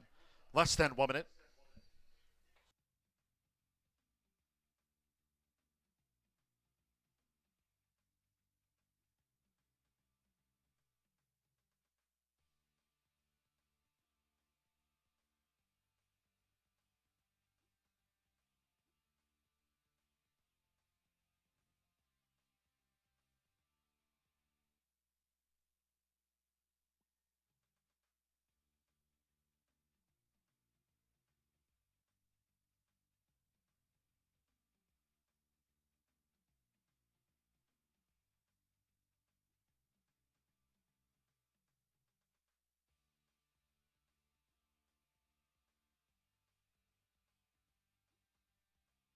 The horses are approaching the starting gate, going down to the 1 mile, 70 yards main track start.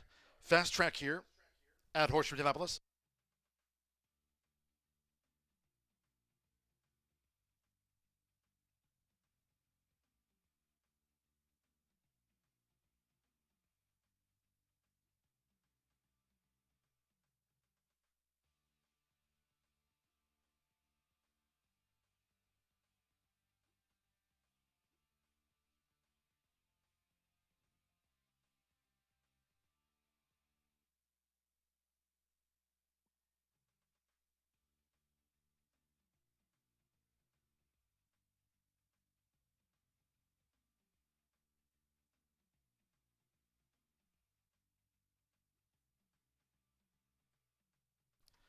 The horses have reached the starting gate.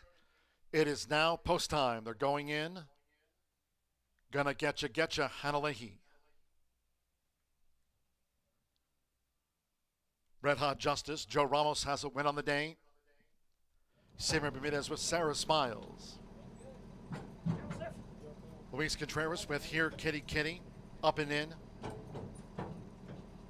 Tiago Canuto partners the Gray Second Exchange. Here's the drone view. 1 mile and 70 yards. Loading well underway. Alberto Burgos with Mabel Sue Jolene. Santos Sanjor Classic Kitten comes up to post 4. Classic Kitten installed. Evan Roman with Cal Collery. Just a few more to join up. Fernando de la Cruz with James Naughty Kitten. Jose Gutierrez, My Gal Justice.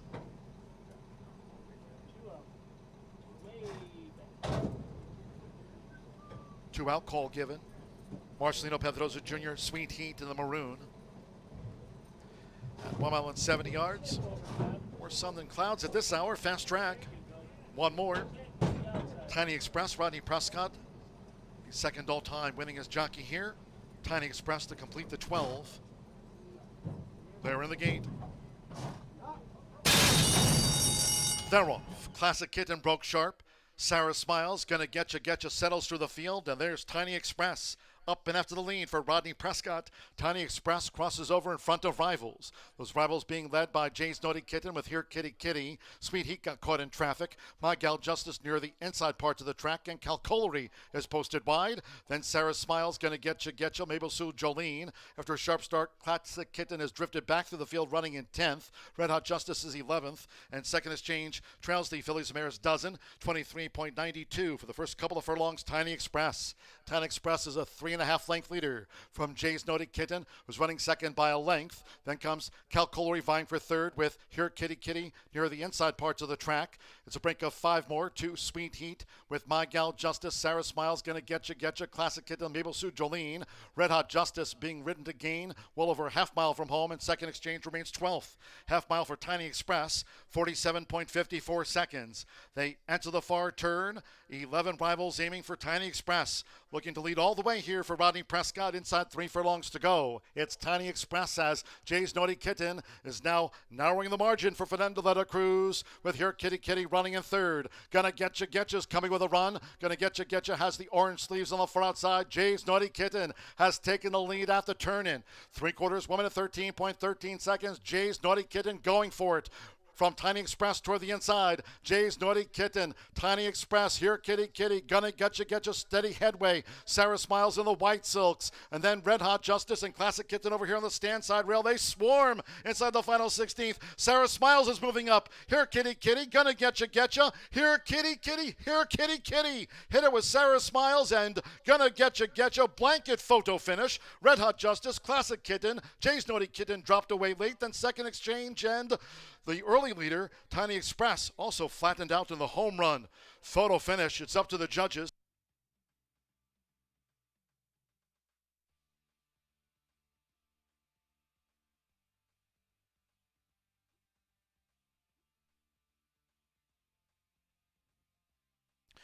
.145.77. Wild finish. Win photograph. Please hold all tickets.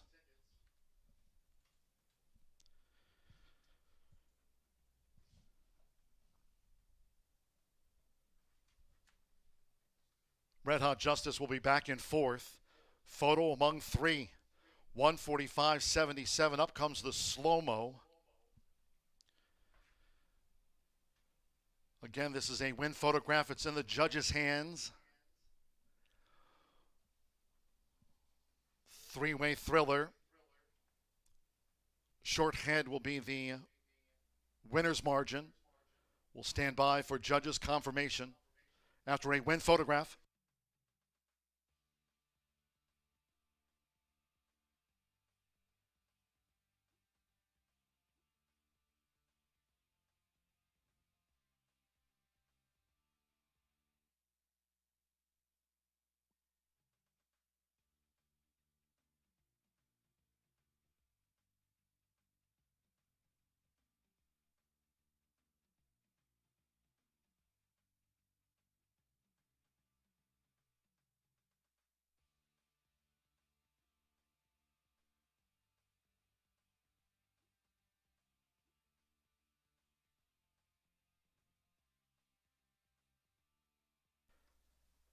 Here's the verdict. 8-1, 2-7 to 13, runs fifth, 8. Here, kitty, kitty. 3-1 first. A short head over 1, gonna get you. 6-1 second, a nose over 2, Sarah Smiles. 14-1 third. Blanket photo finish. 7, Red Hot Justice at 14-1 was back in fourth. 13, Jay's Naughty Kitten, lasting into the pentafecta. Here, kitty, kitty. Luis Contreras for Bob Gorn, Marion Gorham. 3-1. Here, kitty, kitty prevails.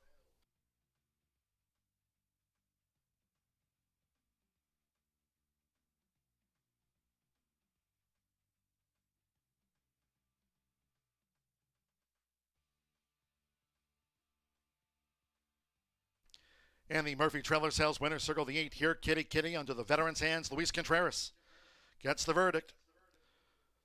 A three-way thriller. Here, kitty, kitty. 5-year-old Chestnut Mare by Saba.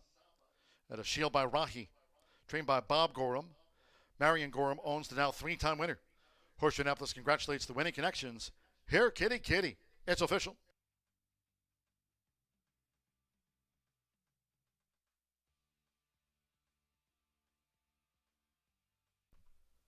$8-1 Exacta took a win photograph. $61 even. The 50-cent trifecta. 8-1-2. After a photograph, $155.10. Sarah Smiles a close third. 3-8 double, $93. 10-cent superfecta. $216.48. Jay's Naughty Kitten fifth. 10-cent grand high five. 8-1, 2-7-13, $3,900. $9.81. Pick 3, $65.15 there. And the 10-cent superfecta, 8-1-2-7, $216.48. 145.77 in the good finish after race 6. 3 to go. Race 7, maiden sprint. Scratch the 1, Pernicious, and the 12, Kippy 2. Scratch the 1 and the number 12. Exacta, trifecta, superfecta, 10-cent pentafecta. Double final pick 3 featured on the card. Fast track.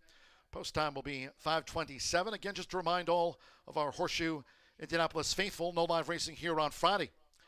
First floor OTB open for simulcast wagering. Horseshoe Indianapolis Casino open 24/7. Next live race card following the finale today will be on Saturday. That's an all quarter horse deal. 9 races, 4 stakes. Over $700,000 in those stakes purses up for grabs here on Saturday's stakes laden all quarter horse card. And Saturday kicks off bright and early at 10:45 a.m. Eastern here for Saturday's all quarter horse card. Look at Will Pace after the running of race 6. It's worth another look. Here comes the replay.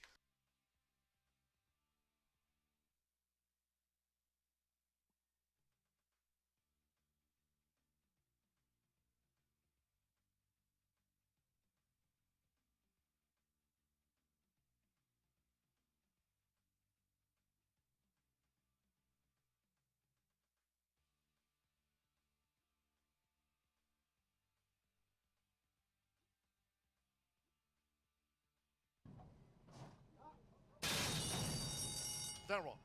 Classic Kitten broke sharp. Sarah Smiles, gonna getcha, settles through the field, and there's Tiny Express up and after the lead for Rodney Prescott. Tiny Express crosses over in front of Rivals. Those Rivals being led by Jay's Naughty Kitten with Here Kitty Kitty. Sweet Heat got caught in traffic.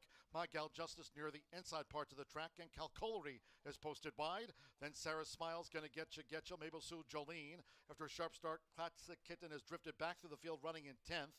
Red Hot Justice is 11th, and Second Exchange trails the Phillies Mares dozen, 23.92 for the first couple of furlongs. Tiny Express. Tiny Express is a 3.5 length leader from Jay's Naughty Kitten, who's running second by a length. Then comes Calcolery vying for third with Here Kitty Kitty near the inside parts of the track. It's a break of 5 more to Sweet Heat with My Gal Justice, Sarah Smiles, gonna getcha, Classic Kitten, Mabel Sue Jolene.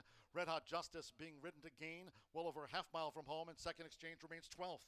Half mile for Tiny Express, 47.54 seconds. They enter the far turn.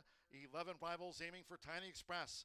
Looking to lead all the way here for Rodney Prescott. Inside 3 furlongs to go. It's Tiny Express as Jay's Naughty Kitten is now narrowing the margin for Fernando de la Cruz with Here Kitty Kitty running in third. Gonna Getcha's coming with a run. Gonna Getcha has the orange sleeves on the far outside. Jay's Naughty Kitten has taken the lead at the turn-in. 3/4, 1 minute 13.13 seconds. Jay's Naughty Kitten going for it. From Tiny Express toward the inside, Jay's Naughty Kitten, Tiny Express, Here Kitty Kitty, gonna getcha, steady headway. Sarah Smiles in the white silks, and then Red Hot Justice and Classic Kitten over here on the stand side rail. They swarm inside the final 16th. Sarah Smiles is moving up. Here Kitty Kitty, gonna getcha, Here Kitty Kitty, Here Kitty Kitty. Hit it with Sarah Smiles and gonna getcha, blanket photo finish. Red Hot Justice, Classic Kitten, Jay's Naughty Kitten.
welcome to this week's Nathan Horse Racing History Minute.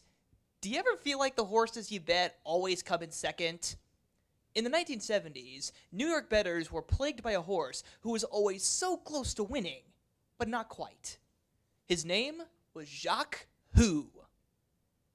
Named after his breeder, Jacques Wimpheimer, in 1973, Jacques Who, in his first 20 starts, finished second 13 times without ever winning, to the anger and laughter of many. Dirt, turf, sprint, or longer, he always came second. The day Secretariat won the Belmont Stakes, Jacques Who finished second in the undercard. Jacques Who even raced against Secretariat twice when they were 2-year-olds, including in Secretariat's first race. To everyone's shock, Jacques Who lost to Secretariat. Newspapers wrote about him, DR cartoonists drew him, everyone laughed at this sucker horse. But finally, on September 27, 1973, in front of 27,000 fans, Angel Cordero got him to finally win a race. Jacques Who pedaled along to win 6 races out of 117 lifetime starts, including one stakes win in his 116th start, the Squire's Handicap, earning over $186,000 upon retirement. If there is one lesson to be learned from this story, it's never give up, and second is definitely better than last.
Ten minutes to race 7 here at Horseshoe Indianapolis, and we have a maiden here going postward, and I like how Michelle put it. The bookends are scratched. 1 and 12 are out of this race.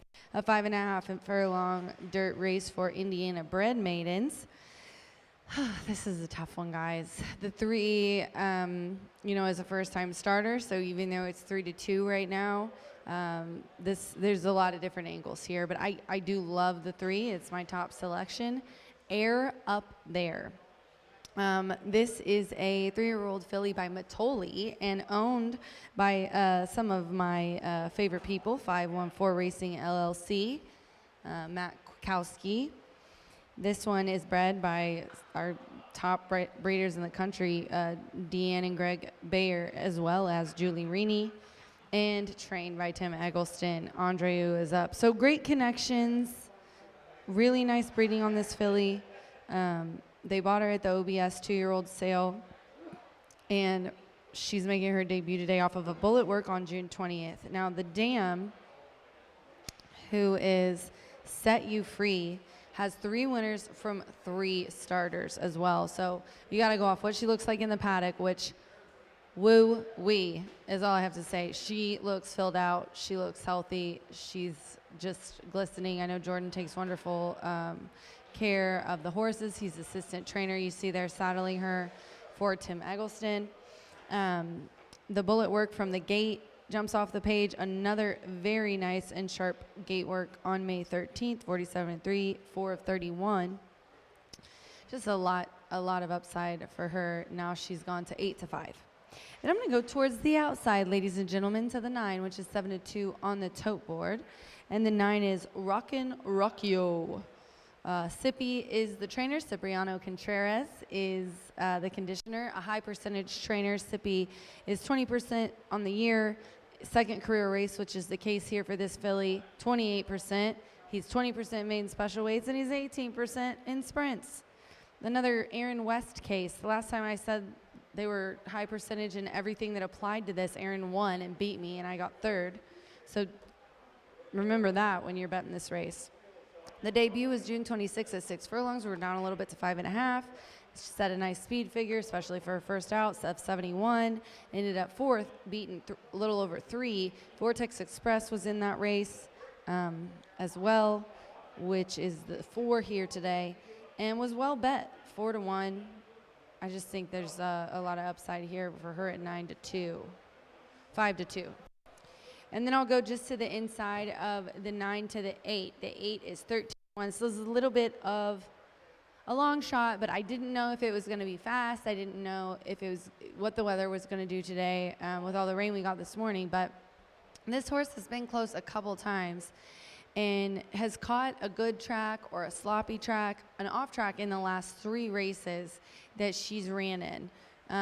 She had a nice third in August 1st of last year, and then they just decided to give her the rest of the year off. She's coming back as a 3-year-old. Last out, though, she was second on the slop. Honestly, that's why I threw her in here. I didn't know it would be fast, but never change your bet. So ran second versus similar. She catches a fast track today. I think she's going to do well in here with Andre Calleja aboard. So confusing with 2 Andres. 3, 9, 8 for me here in this Indiana bred maiden. I'm going to go with Air up there on top, the Tim Eggleston trainee. Good luck.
Maiden filly stepping onto the track now for race 7. This race carded for the main track at 5.5 furlongs. A field of 10, scratch 1 Pernicious, and the 12 Kippy 2. Scratch the 1 and number 12. Exacta Trifecta Superfecta, the 10-cent Pentafecta, double final pick 3 of the day, fast track. 3 minutes to post time, parading in front of the stands. 3 minutes.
We're less than 1 minute away from post time for the maiden filly sprint.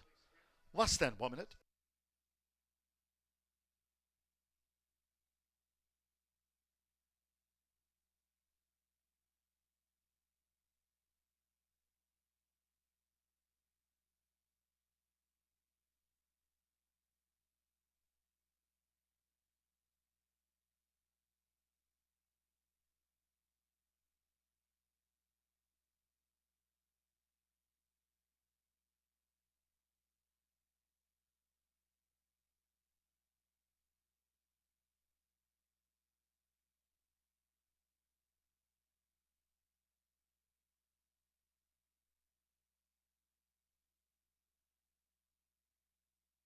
The horses are approaching the starting gate.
The horses have reached the starting gate.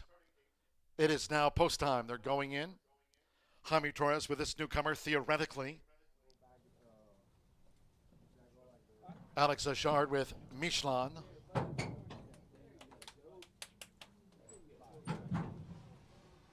Andre Zaloa, the daughter of Matoli, aired up there.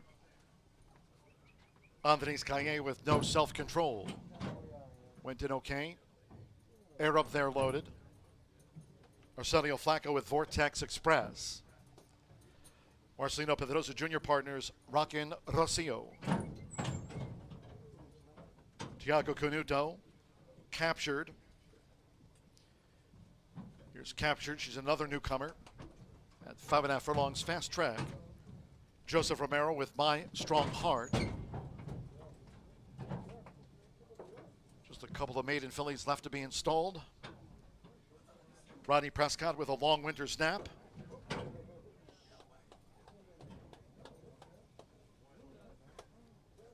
Stand by. One more. Santo Sanjor with Maximum Spirit. Making her bow. They're in the gate. The Rolfin sprinting. Fast starts from Michelin along with No Self-Control, her stablemate. My Strong Heart has come out running in third.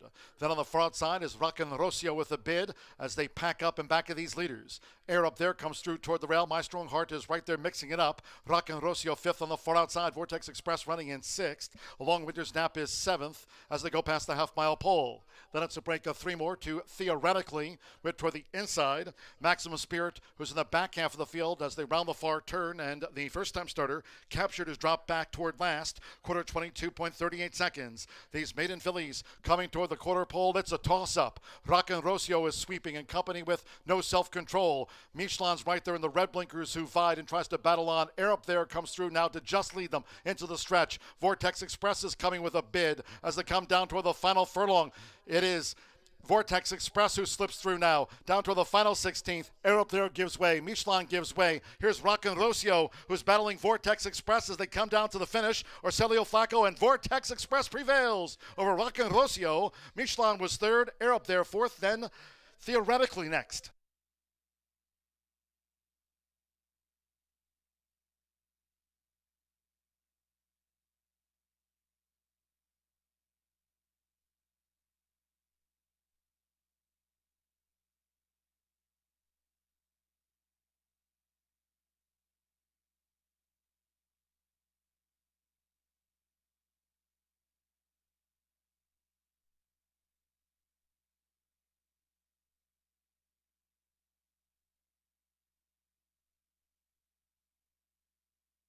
105.59 after that maiden fillies dash. 105.59. 49 was the order. 105.59. 49 the top two. Vortex Express. Rogelio Flacco. Ron Harrell over 9. Rockin' Rocio at 2-1. Michelin had the red blinkers edging out there up there. They were third and fourth, theoretically fifth for the Grand High 5. Maximum Spirit. No Self-Control. My Strong Heart. A Long Winter's Nap. 105.59. It's gone to Vortex Express. You're at 4-1. The judges have posted the 7 Michelin third, 3 Air Up There fourth, and 2 theoretically was fifth. 4-9, 7-3-2.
In the winner's circle, the maiden filly sprint race 7 official.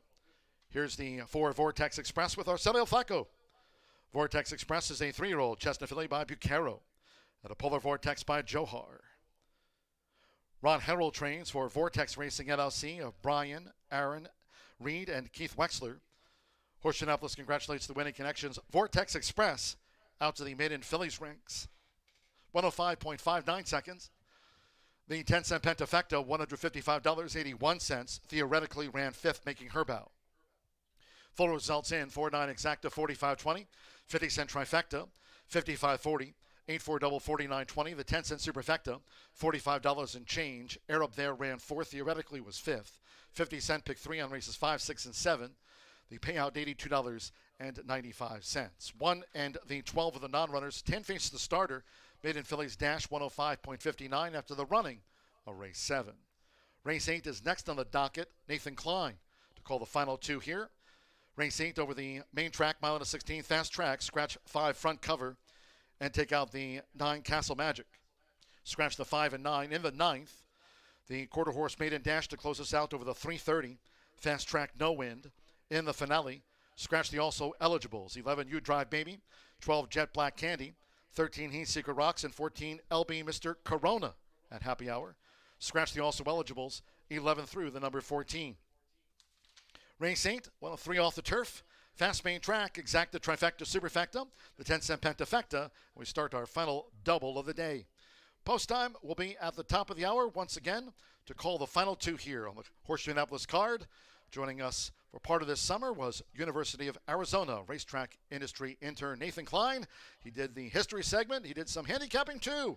He'll call the final 2 at the top of the hour.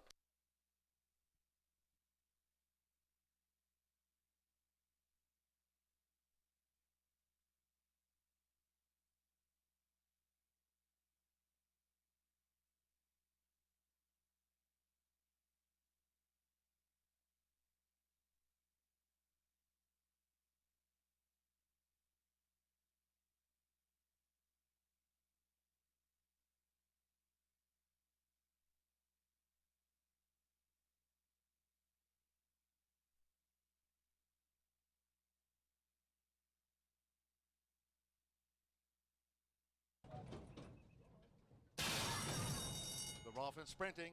Fast starts from Michelin along with No Self-Control, her stablemate. My Strong Heart has come out running in third. Then on the front side is Rockin' Rocio with a bid as they pack up in back of these leaders. Air Up There comes through toward the rail. My Strong Heart is right there mixing it up. Rock and Rocio fifth on the far outside. Vortex Express running in sixth. Along Winter's Nap is seventh as they go past the half-mile pole.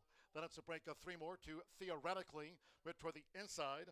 Maximum Spirit, who's in the back half of the field as they round the far turn, and the first-time starter Captured his drop back toward last. Quarter 22.38 seconds. These maiden fillies coming toward the quarter pole. It's a toss-up. Rock and Rocio is sweeping in company with No Self-Control. Michelin's right there in the red blinkers who vied and tries to battle on. Air Up There comes through now to just lead them into the stretch. Vortex Express is coming with a bid as they come down toward the final furlong. It is Vortex Express who slips through now. Down to the final 16th. Air Up There gives way. Michelin gives way. Here's Rock and Rocio who's battling Vortex Express as they come down to the finish. Orcelio Flacco and Vortex Express prevails over Rock and Rocio. Michelin was third. Air Up There fourth. Then Theoretically next.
Jerry, what are you doing during the break?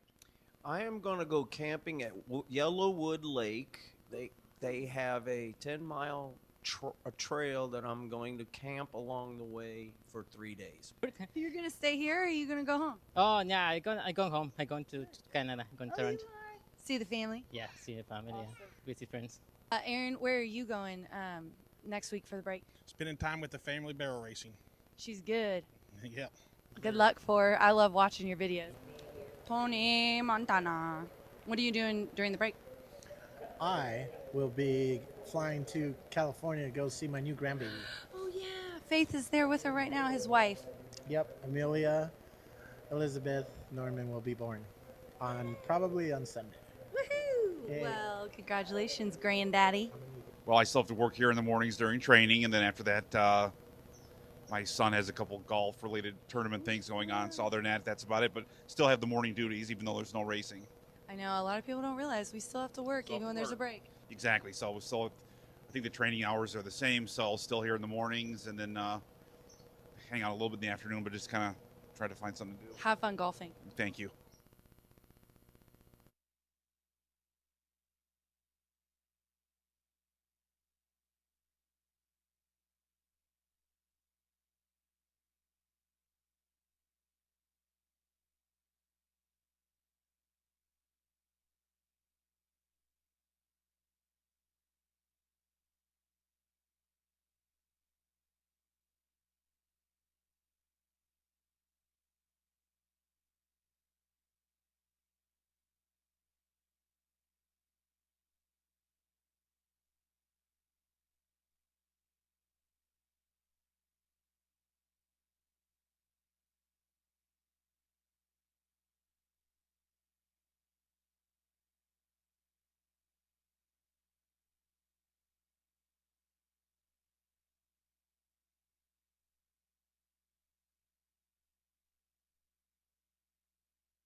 Couple of minutes away from race number 8 on a fast main track in here. Scratch numbers 5 and 9, Front Cover and Castle Magic out of this allowance race for 3-year-old fillies and upwards, going a mile and a 16th. We've had plenty of route races today before we head into the break for the thoroughbreds. But let's take a look at this final thoroughbred race before we return the following Monday here. And I happen to fancy your favorite, Watcher. This looks like a live claim, $20,000 claim. We don't see big claiming prices all that often here at Horseshoe Indianapolis. And not that 20,000 is huge by any means, but it's not a drop in the bucket by any means. And I'm sure the connections may be a little bit disappointed that they did dangle this one, because previously it had never been at the claiming ranks prior to last time out. Has banked over $113,000 for this 4-year-old filly by Tapiture. Paul King going to take a run at this one with Aaron West and Sammy Bermudez aboard. This will be the first time Bermudez has been aboard, at least in the afternoons. Watcher, who brings in a 1-race win streak, dominated a claiming field last time out, and it was a unique condition book find in which they found non-winners of 4 lifetime. You don't always see those non-winners of 4 very frequently, but this one had found just that the last 2 times. There's a photo finish away from winning 2 races in a row, and in fact, if you go back to that June 3rd race, it was terrible racing luck. They were stuck on the inside, they were on the rail throughout, took back midway through the turn, and ultimately were never given space until the 8th pole and just had no racing luck. They got a clean journey last time out, and they made 2-1 look like easy money. We'll see how they fare first off the claim in here. It is deeper waters in this spot, but they certainly make sense, and they make a lot of sense to me, especially anywhere north of even money. 7-2 morning line, currently 6-5, and I do believe that number is here to stay. But the 6 is the fresh face in here, and sometimes fresh is all you need. Krickenberger hasn't been seen since May 14th of 2025. It's been a little bit of a freshening, in fact, 2 months to this spot in here. Comes in protected, has been consistent this season, however, is still winless through 5 starts, 3 third-place finishes. Krickenberger, I project to be close to the lead, if not on the lead. And maybe if you're looking at those running lines, you say, well, the horse won on the turf, coming from well out of it, hasn't always had the lead. I think Krickenberger is going to be feeling fresh in here. This Chestnut mare comes in off of a 2-month layoff. She should be feeling good. She appears to have good energy down here in the walking ring. She's been training somewhat sporadically during her time off. In fact, she only has 1 workout over at Ellis Park before coming here. Well, I don't love the layoff, and I don't love the extremely slow work at Ellis Park. This horse is protected, and therefore there's not a ton of red flags that I see jumping off the page for me. Joe Ramos calls the shots, 4-1 on Krickenberger, the fresh face. But number 2, Beach Dancer, might try to get 514 Racing into the winner's circle. The 4-year-old filly by Cloud Computing was dominant last time out. What was maybe even more unique is she overcame jumping some tire tracks. She saw some tracks and jumped on the backside and still came home a much the best winner. She certainly didn't look like 2-5 on paper that day. I understand she was on a huge class drop from the allowance ranks down to the claiming ranks, but that race, it didn't end up very competitive, but on paper it at least looked competitive. The money absolutely flew in, and projections are saying that Beach Dancer is going to get a ton of action yet again today. Currently 5-1, 6-1 on that morning line, but the DRF algorithm has this one going off as low as 2-1. Your clear second choice and the main threat to Watcher in this spot. We'll see if Mitch Merle can make it 2 in a row with Beach Dancer, a 4-year-old filly who's certainly gone through the conditions relatively quick. She's already a 3-time winner through only 7 starts, and a win today would push those earnings up near 6 figures for 514 Racing. 7-1 on the board, but that's fool's gold. This horse is going off at 5-2. 7 of them will go to the gate. 1 will return a winner as we are headed into the thoroughbred break here at Horseshoe Indianapolis. Miss Martha takes you through the 9th race, and she'll be on track on site all day long Saturday, so bring your stuff to get signed by Martha Clausen. The one, the only, Nate Klein gives you the call next.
Horses on the track for race number 8. Originally scheduled for the turf, this is now a main track 1.16 race.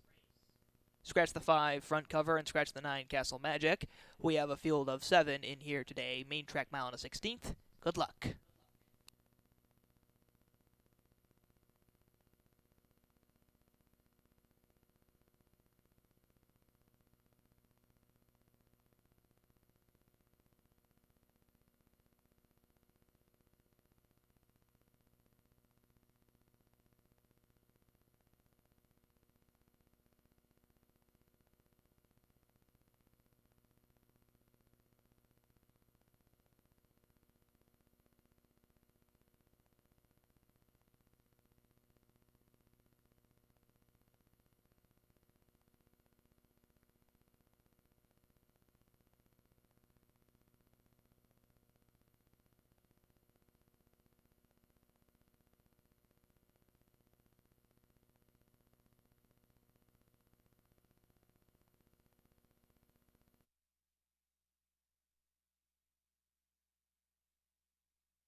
The horses have now reached the starting gate for race number 8 today.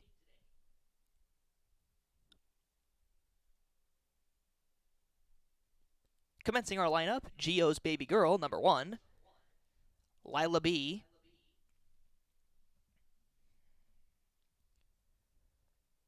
Krickenberger,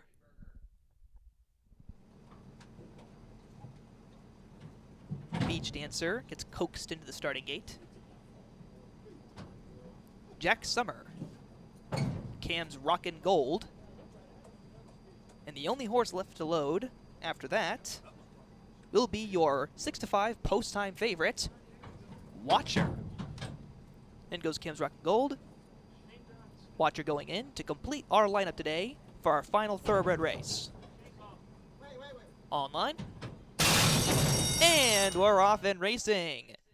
Gio's Baby Girl was slow out of the gate, giving a 7-length head start. There goes Beach Dancer, already a full length ahead of the competition. Lila B is in second. To the outside, it's Watcher. On the inside, Cam's Rockin' Gold. Between horses, Jack Summer. In the penultimate spot, Krickenberger. And the distant trailer early on is Gio's Baby Girl, about 12 lengths off these leaders as we are swinging into the first turn. Beach Dancer, a runaway leader up front. They're in front by 2 lengths. In second place, Lila B. To the inside, Cam's Rockin' Gold. Another length back to Watcher, who's in the center of the track. And then on the inside is Jack Summer with Krickenberger. Last of all, Gio's Baby Girl, the opening quarter in 23.54 seconds. Beach Dancer's lead has shortened a little bit, just over a length now. Lila B remaining in second, with Cam's Rockin' Gold on the inside, with a slight advantage over Watcher. It's a gap of 3 lengths back to Krickenberger, Jack Summer, and Gio's Baby Girl. The half a mile in 47.98 seconds, just below 48 seconds for Beach Dancer, under a bit of a hold by Mitchell Murrow. To the outside, Lila B, still within striking distance under Joseph Romero. On the inside, Cam's Rockin' Gold. Watcher moves up a slot with Sammy Bermudez as we are rounding the far turn. Beach Dancer's lead is beginning to shrink, only half a length. Lila B getting some love taps. On the outside of them, though, Watcher, motionless, Sammy Bermudez. It's 3 of them across the track as we're about to hit the top of the stretch. The favorite Watcher is looking the 2 in the eye. Beach Dancer saves ground on the inside, and between horses is the 53-1 shot Lila B. Saving ground, Beach Dancer trying to go gate to wire. They're in front by 3 lengths. Watcher trying their best, but Beach Dancer is reasserting themselves. They seem to have a second wind. They're in front by 2 lengths. Watcher on the outside, though, is making another attempt at them, but Beach Dancer stays strong and is going to win by about 2.5 at the line. In second place, it was Watcher. Lila B is going to complete the trifecta and spice it up indeed for third place. 145.9 was the final time.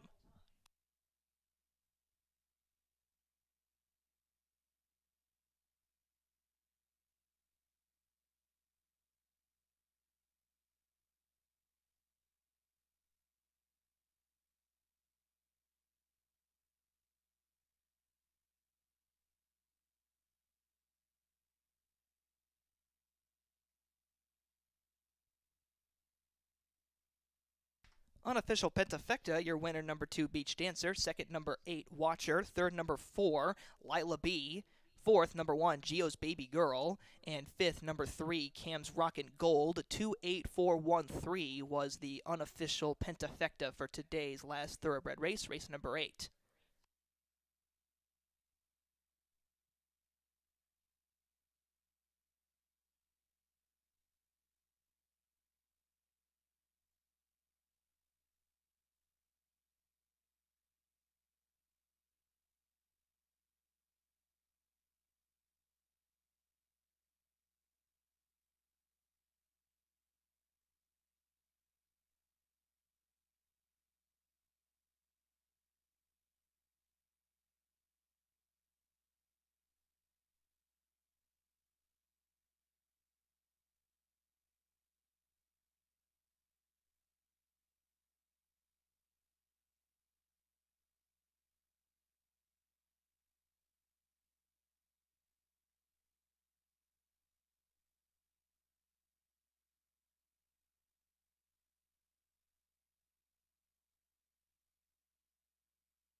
Results are now made official. Entering the winner's circle today is your winner of race number 8, Beach Dancer. This is a 4-year-old bay filly by Cloud Computing out of a Yes It's True mare, Bear's True Gal, bred by Dean Baer, Greg Baer, DVM, and Springcliff Farm LLC, owned by 514 Racing LLC, trained by Tim Eggleston, and ridden to victory by Mitchell Murrow. This horse is now 4 for 8, lifetime, 50% win average. Congratulations. We'll have the payouts shortly. Beach Dancer paid $7 to win, $3.40 to place, $3 to show. Watcher, the runner-up, $2.60 to place, $2.20 to show. Lila B, $13 to finish third. The 10-cent Superfecta, $36.08. The 50-cent Pick 3, $55.55. The $2 Exacta, $16.60. The 50-cent Trifecta was $66 even. The $2 Double, $32.60. The $1 Pick 4, $1,085. And we'll get the cents in just a moment. The 50-cent Pick 3, $55.55. The 50-cent Pick 5, $2,633. Here we are. For the pick 4, it was $1,085.40. That was the cent count. The 50-cent pick 5, $2,633.80, and the 10-cent Pentafecta, $191.81. Scratch the 5 and the 9. 7 participated. Final time 1:45.9 seconds. Post time for our last race today, our lone quarter horse race of the day, a maiden race for over 330 yards, will be in 17 minutes.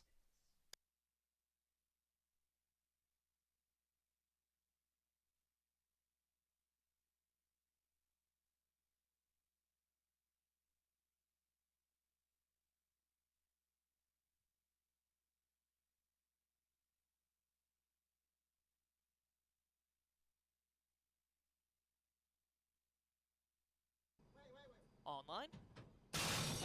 And we're off and racing. Gio's Baby Girl was slow out of the gate, giving a 7-length head start. There goes Beach Dancer, already a full length ahead of the competition. Lila B is in second. To the outside, it's Watcher. On the inside, Cam's Rockin' Gold. Between horses, Jack Summer. In the penultimate spot, Crickenberger. And the distant trailer early on is Gio's Baby Girl, about 12 lengths off these leaders as we are swinging into the first turn. Beach Dancer, a runaway leader up front. They're in front by 2 lengths. In second place, Lila B. To the inside, Cam's Rockin' Gold. Another length back to Watcher, who's in the center of the track. And then on the inside is Jack Summer with Crickenberger. Last of all, Gio's Baby Girl, the opening quarter in 23.54 seconds. Beach Dancer's lead has shortened a little bit, just over a length now. Lila B remaining in second, with Cam's Rockin' Gold on the inside, with a slight advantage over Watcher. It's a gap of 3 lengths back to Crickenberger, Jack Summer, and Gio's Baby Girl. The half a mile in 47.98 seconds, just below 48 seconds for Beach Dancer, under a bit of a hold by Mitchell Murrow. To the outside, Lila B, still within striking distance under Joseph Romero. On the inside, Cam's Rockin' Gold. Watcher moves up a slot with Sammy Bermudez. As we are rounding the far turn, Beach Dancer's lead is beginning to shrink, only half a length. Lila B getting some love taps. On the outside of them, though, Watcher, motionless, Sammy Bermudez. It's 3 of them across the track as we're about to hit the top of the stretch. The favorite Watcher is looking the 2 in the eye. Beach Dancer saves ground on the inside, and between horses is the 53-1 shot Lila B. Saving ground, Beach Dancer trying to go gate to wire. They're in front by 3 lengths. Watcher trying their best, but Beach Dancer is reasserting themselves. They seem to have a second wind. They're in front by 2 lengths. Watcher on the outside, though, is making another attempt at them, but Beach Dancer stays strong and is going to win by about 2.5 at the line. In second place, it was Watcher. Lila B is going to complete the trifecta and spice it up indeed.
right, well, we're moments away from our finale at the Thursday card at Horseshoe Indianapolis. We have an $18,000 maiden quarter horse for 3, 4, and 5-year-olds. They'll be traveling 330 yards as usual. Nice full field.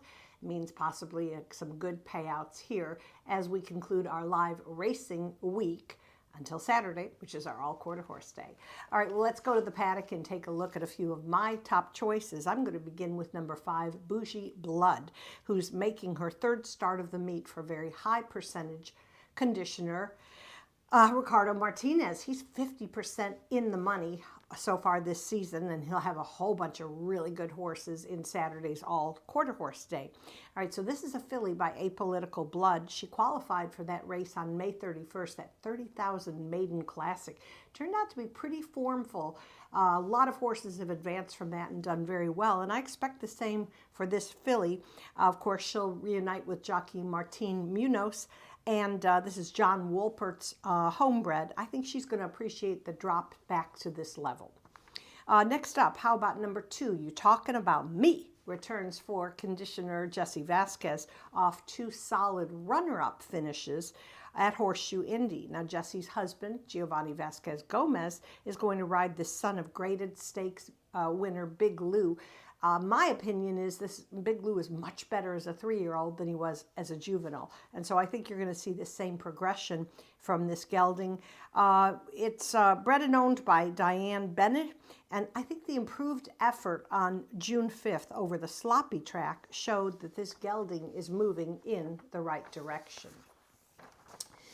All right, we're going to go next to the outside, and that's number 10. She's a Bull Concept.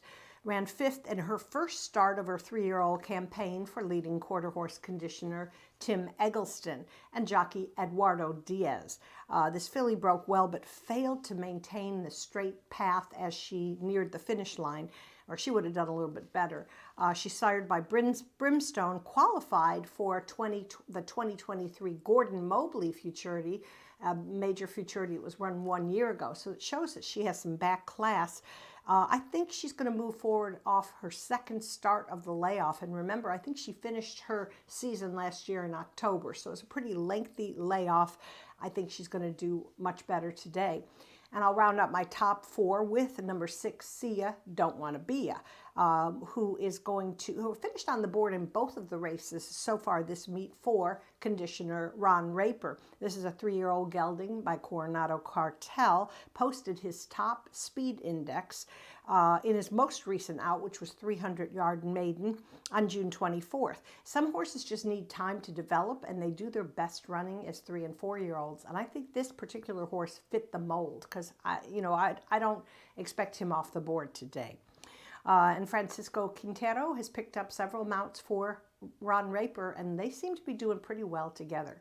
So I'm going 5, 2, 10, 6.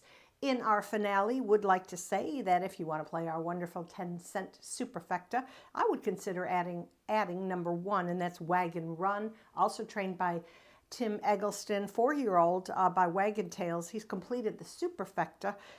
Mayor completed the superfecta in her last 2 races under Rolando Pena. So that's it for today. Good luck to everybody in this race. We'll see you back bright and early, 10:45 a.m. first post on Saturday. 9 races total for our third all-quarter horse day, and crowning 4 champions, 3 Futurity champions and the Blue River Derby finalist as well. It's going to be a great day. Hope to see you back here Saturday.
horses on the track for our lone quarter horse race today. Scratch all of the also eligibles. Numbers 11 through 14, scratch all also eligibles. The main field remains intact. Number 1, Wagon Run, ridden by Rolanda Pina, is 1 pound overweight. The program reads the same otherwise. Good luck.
Horses are beginning to load into the gate for our final race today, starting with number 6, See You Don't Wanna Be You.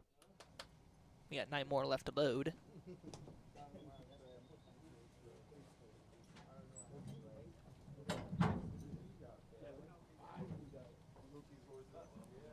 Wagon Run loaded in without the rider.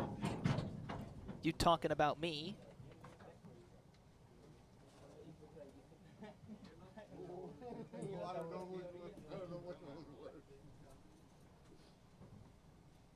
LB Brazilian Babe. Orlando Pena gets on Wagon Run. Data Legacy's Choice. Apolitical 6 a run.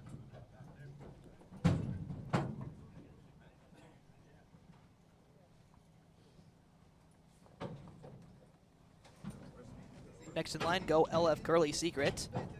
LB Brazilian Babe.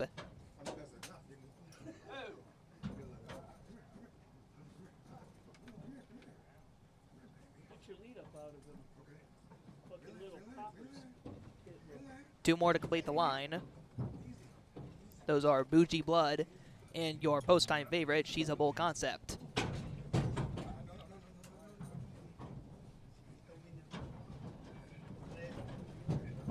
She's a Bull Concept goes in. Ready for the start.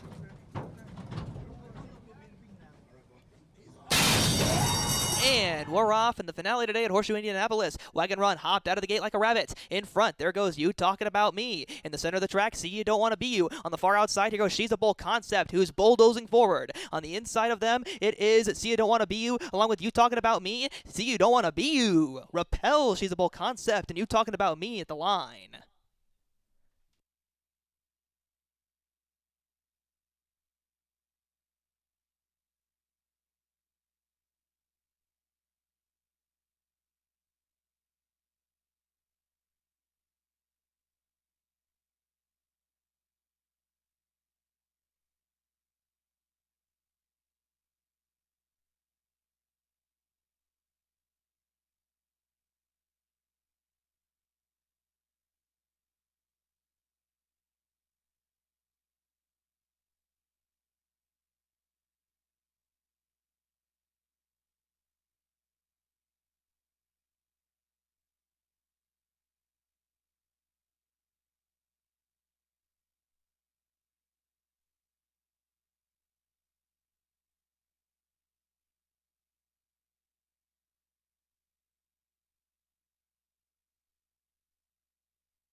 Unofficial Pentafecta for our last race today. Your winner, number 6, See You Don't Wanna Be You. Second, number 10, She's a Bull Concept. Third, number 2, You Talking About Me. Fourth, number 5, Bougie Blood. Fifth, number 8, Apolitical 6 a run. 6, 10, 2, 5, 8 is the unofficial Pentafecta for race number 9.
Results are now official for race number 9. In the winner's circle is number 6, your winner, See You Don't Wanna Be You. This is a 3-year-old sorrel gelding by Coronado Cartel out of a Corona Caliente mare, Adios Tiny, bred by James and or Stephanie Hill, owned by Timothy Knoll, trained by Ron Raper, ridden to victory by Francisco Quintero. He is now 1 for 9 lifetime. Congratulations, we will now have the payouts shortly. The finishing time for this race was 16.944 seconds. The winner paid $12 to win, $5.20 to place, $3.20 to show. Number 10. The runner-up finished second, $4 to place, $3.20 to show. Third place finisher, $3.80 to show. The $2 exacta, $54.20. The 50-cent trifecta, $79. The $2 double, $48. The 10-cent superfecta, $38.80. The 50-cent pick 3, $121.50. The 10-cent pentafecta, $165.94. Scratch all the also eligibles, horses 11 through 14, finishing time 16.944 seconds. That concludes today's Thursday card at Horseshoe Indianapolis. We return on Saturday, early in the morning. First post at 10:45 a.m. We have a full card of stakes races, finals for the Heartland Futurity, the Blue River Derby, the Jaguar Rocket, and the Gordon Mobley Futurity. All these major stakes races worth hundreds of thousands of dollars with top-tier 2- and 3-year-old quarter horses. Starting nice and early at 10:45 a.m. on Saturday. We hope to see you there. This is guest announcer Nathan Klein saying ciao from Horseshoe, Indianapolis.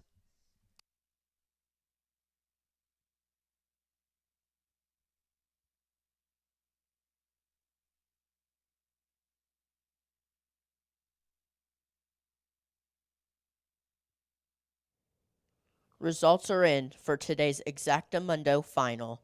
Congratulations to Kim Mosier in first place, Gerald Cox Jr. in second place, Jim Mack in third place, Mary Tolles in fourth place, and Greg Troutman in fifth place. Thank you for being here at Horseshoe Indianapolis, and we hope you have a great night.